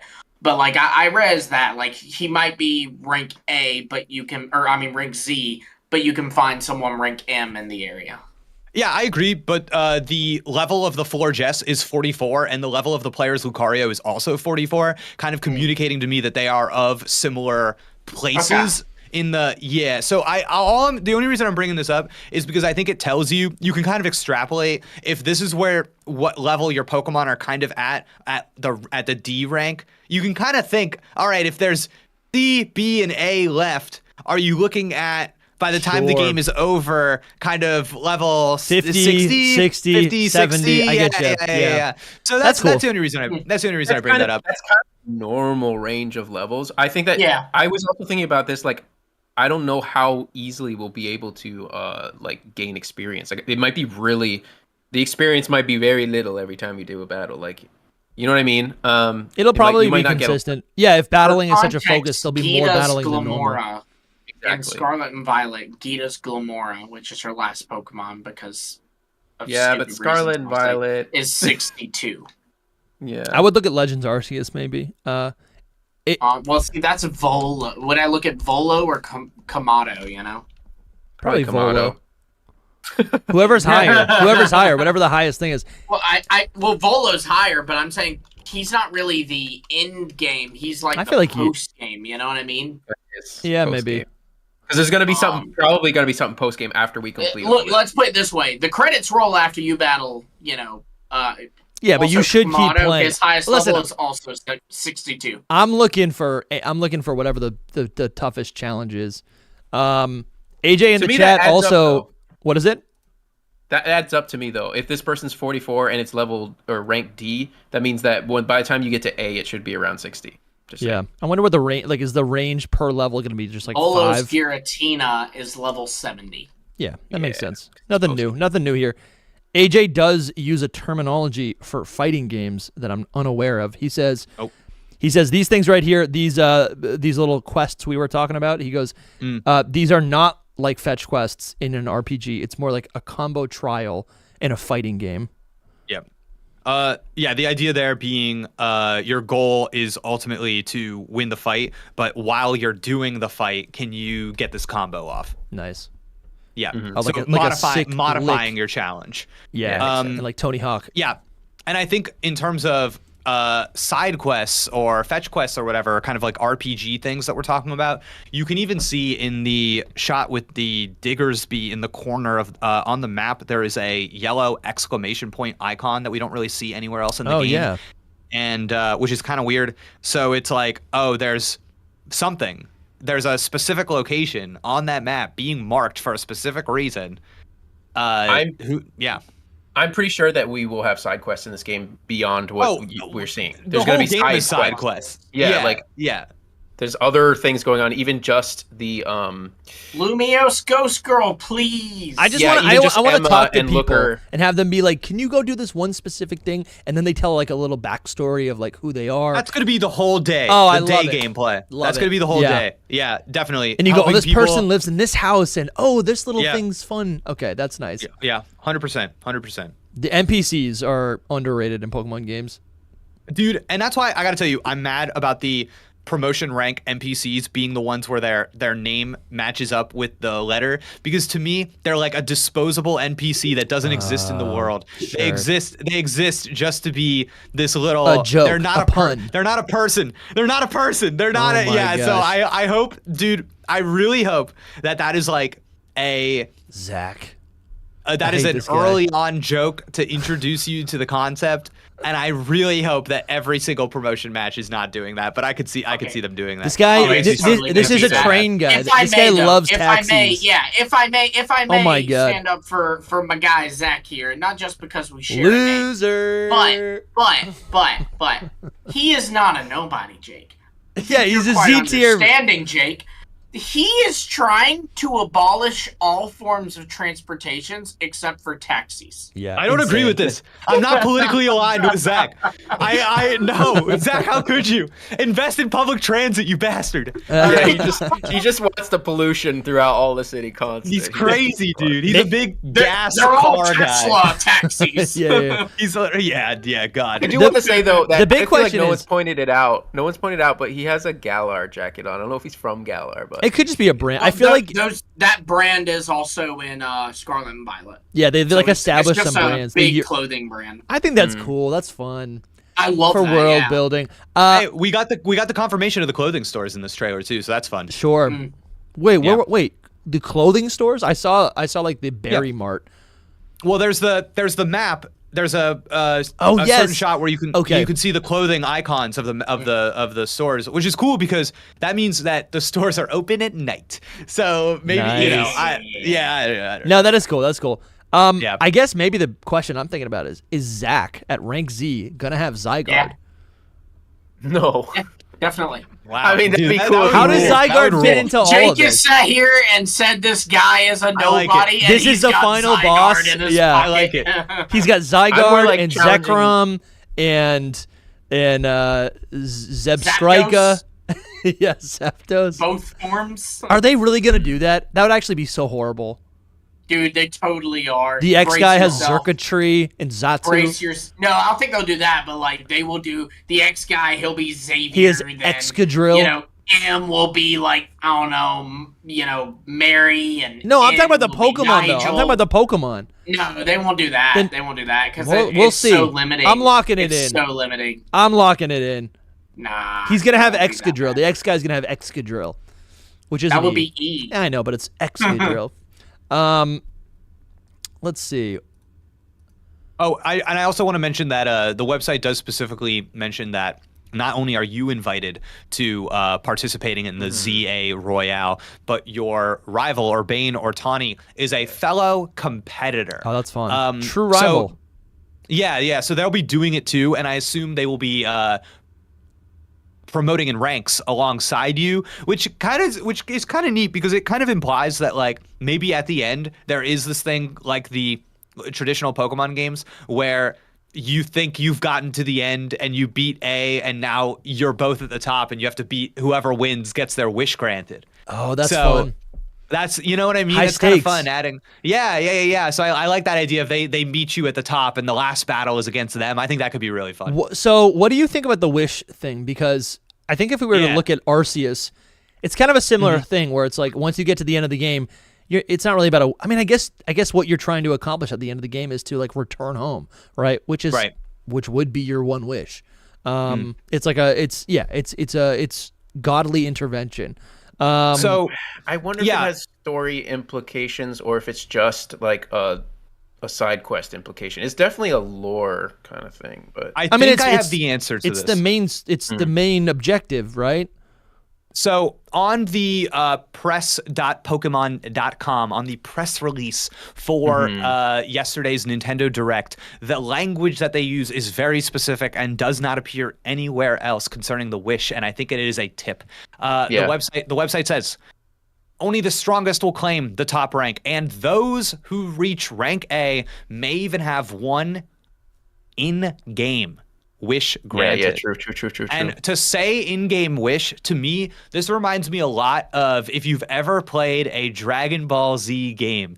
Something that they do in those games is that you collect all the Dragon Balls and you get to ask the dragon for a bunch of money to unlock a new character, for some special clothes, for a special item that you couldn't get elsewhere. There's like I think that they will do something in this game where you can claim the wish more than once and get something in the game. Maybe you get a mega stone that's hard to get. I don't know. You know what I mean? Like you can. So you just keep ranking up in order to. I think you can do it more than once. Is my bet, because for them to say for the Gen 10 starters revealed. Right, for them to say an in-game wish to me is like, why would you say that? Yeah. If you know what I. So yeah. No, I agree. I had forgotten about that. I read this last night late, and I was just like, that is interesting. It's weird. I don't know.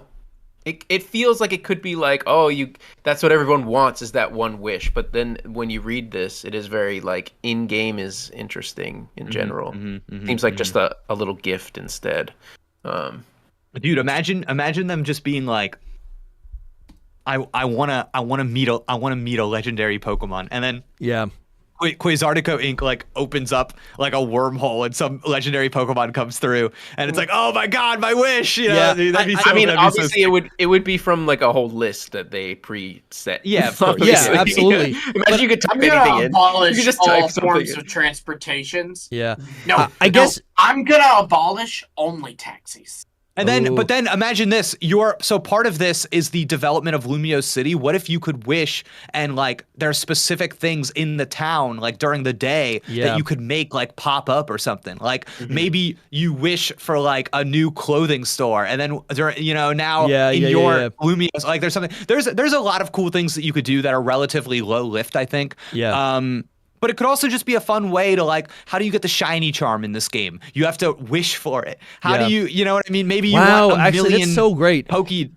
That's so great because actually, so I think what this could potentially do, right? A lot of post-game content that Pokemon fans enjoy, it's a lot of grindy things like shiny hunting, training for competitive, and it's all post-game and it's all separate from the story.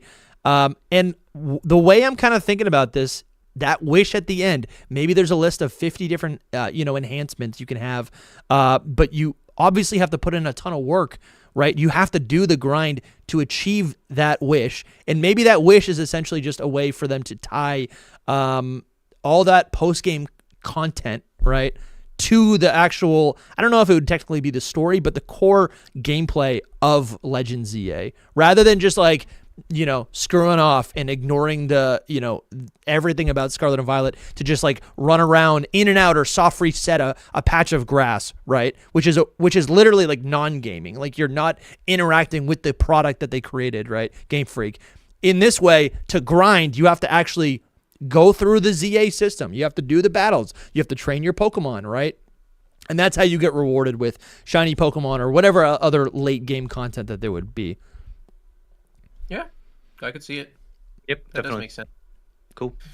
I think we're doing pretty good. We definitely went long. I'm having a great time. I feel good.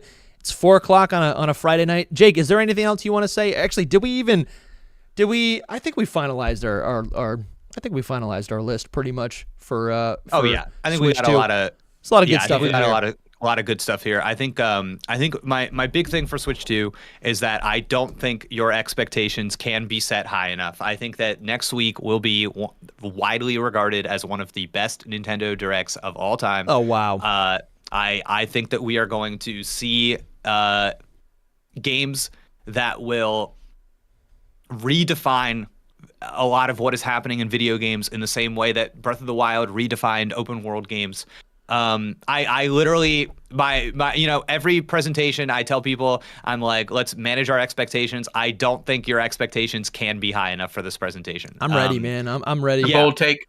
Bold. Yeah, I think that I think it's gonna be big for sure. I think that Nintendo's game design philosophy is in like a really good place and has been since the launch of the Nintendo Switch. I think that their development chops are extremely high after getting acquainted with HD development. And I think I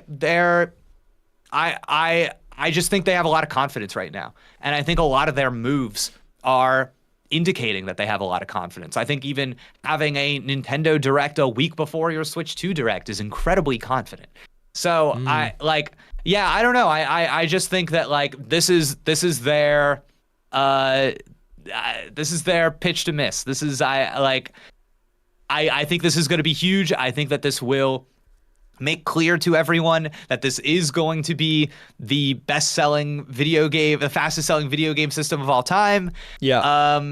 And I think that this is going to be a platform for for the longest time, the Nintendo Switch has been so great. And the only thing, one thing is holding the system back, and that's its processing power. That is it. Yeah, true. Nobody has any complaints with this damn thing outside of its ability to output performance. Yeah. That is And Joy-Cons. That is insane. Like, people love the system, but they love the system. No, I 100%. And they love the games on the system. And like, there are swarms of people that would be extremely happy just to have pretty much versions of the games that they already enjoy on Nintendo Switch, just at higher fidelity and with better frame rates. And that's not what they're going to do. They're going to give us stuff that we cannot anticipate yet. And I think that that's really exciting. But also, this platform will be home to iterations of franchises that we love, Mario Kart, Smash Brothers, Pokemon, that on a platform that is not on a decade-old cell phone technology. And I cannot overstate this enough. The Switch hardware was old when it came out. Yeah. And now it's a decade old. God damn. iPhone 6. I think that there will be I think people will be surprised at what this system is capable of doing. And that will be a big talking point after this Direct next week. We didn't even talk about it, but the amount of third-party games that are going to hit this thing are going to be crazy. You're gonna see stuff like Elden Ring on Nintendo Switch too. And wow, I hope you're right. And listen, video games right now are in a very particular place. They are more scalable than they ever have been. You are developing games for systems that are more like PCs than ever before. The PlayStation 4, the PlayStation 5, the Xbox One and Series, these are all essentially repackaged PCs. They're extremely easy to develop simultaneously for at the same time. And because they're like PCs, it's very easy to scale down, because when you make a game for a PC, you have to make it able to run on all sorts of different kinds of them, which is why when a game comes out now, not only are you running it on a high-end PC, you're also running it on a Steam Deck. Yeah. And so you've got these games easier to scale down than ever. Elden Ring already easily playable on a Steam Deck, a piece of technology that came out years ago. Yeah. They are definitely going to be able to get this game on Nintendo Switch 2, introduce these massive titles, that have broken containment, that are in the zeitgeist, to this Nintendo playing audience. It is going to open up worlds for people. The system's going to be absolutely insane. And I don't mean this to say, really quick, my last thing, and I don't mean this to say that they're like competing with the Steam Deck. I was going to say that, that's something that was created in the wake of Switch 2. No. Yeah, people get this wrong all the time, because what they're competing with is not, the Steam Deck is not on anyone's radar. The Steam Deck is a niche product. It does not matter. But Nintendo's primary audience, children. What do children do? They watch YouTube, they watch Twitch, they watch streamers. Streamers are playing games on PCs, high-end PCs. That kid cannot convince his mom to buy him a high-end PC, but can that kid convince his mom to buy him a Switch 2 and play the game with the mouse mode, just like the streamer that he watches playing games on his PC? 100% people don't recognize how huge this is going to be as a faux entry point for an entire generation of consumers that is obsessed with watching their favorite streamers play things like Minecraft. Man. So, it's true. It's going to be huge. It's true. Jake, I love it. Thank you for always bringing the energy, for inspiring us. It's nice to creep outside of our little Pokemon bubble. We appreciate you, man. If you guys want to go check out and support Jake, he is on YouTube at Jake Steinberg, and on I got his Twitch stream right now. He's multi-streaming right now on Twitch at Jake Knows It. That's right. He's on Blue Sky as well. Yeah, he's all over the place. He's right here on the channel all the time. So, oh my God, Lumi dropped the link in the chat. I can't believe it. The kindness. Oh wonderful. My God. Can you believe this? Can you believe this? Good man. And thank you, Crash, for becoming a legendary tier member. We appreciate you, man. Make sure you join the Discord and check out all the bonus content that you've just unlocked. Jake, thanks so much. We'll talk to you soon, buddy. Thank you, Hidden Power. See you guys.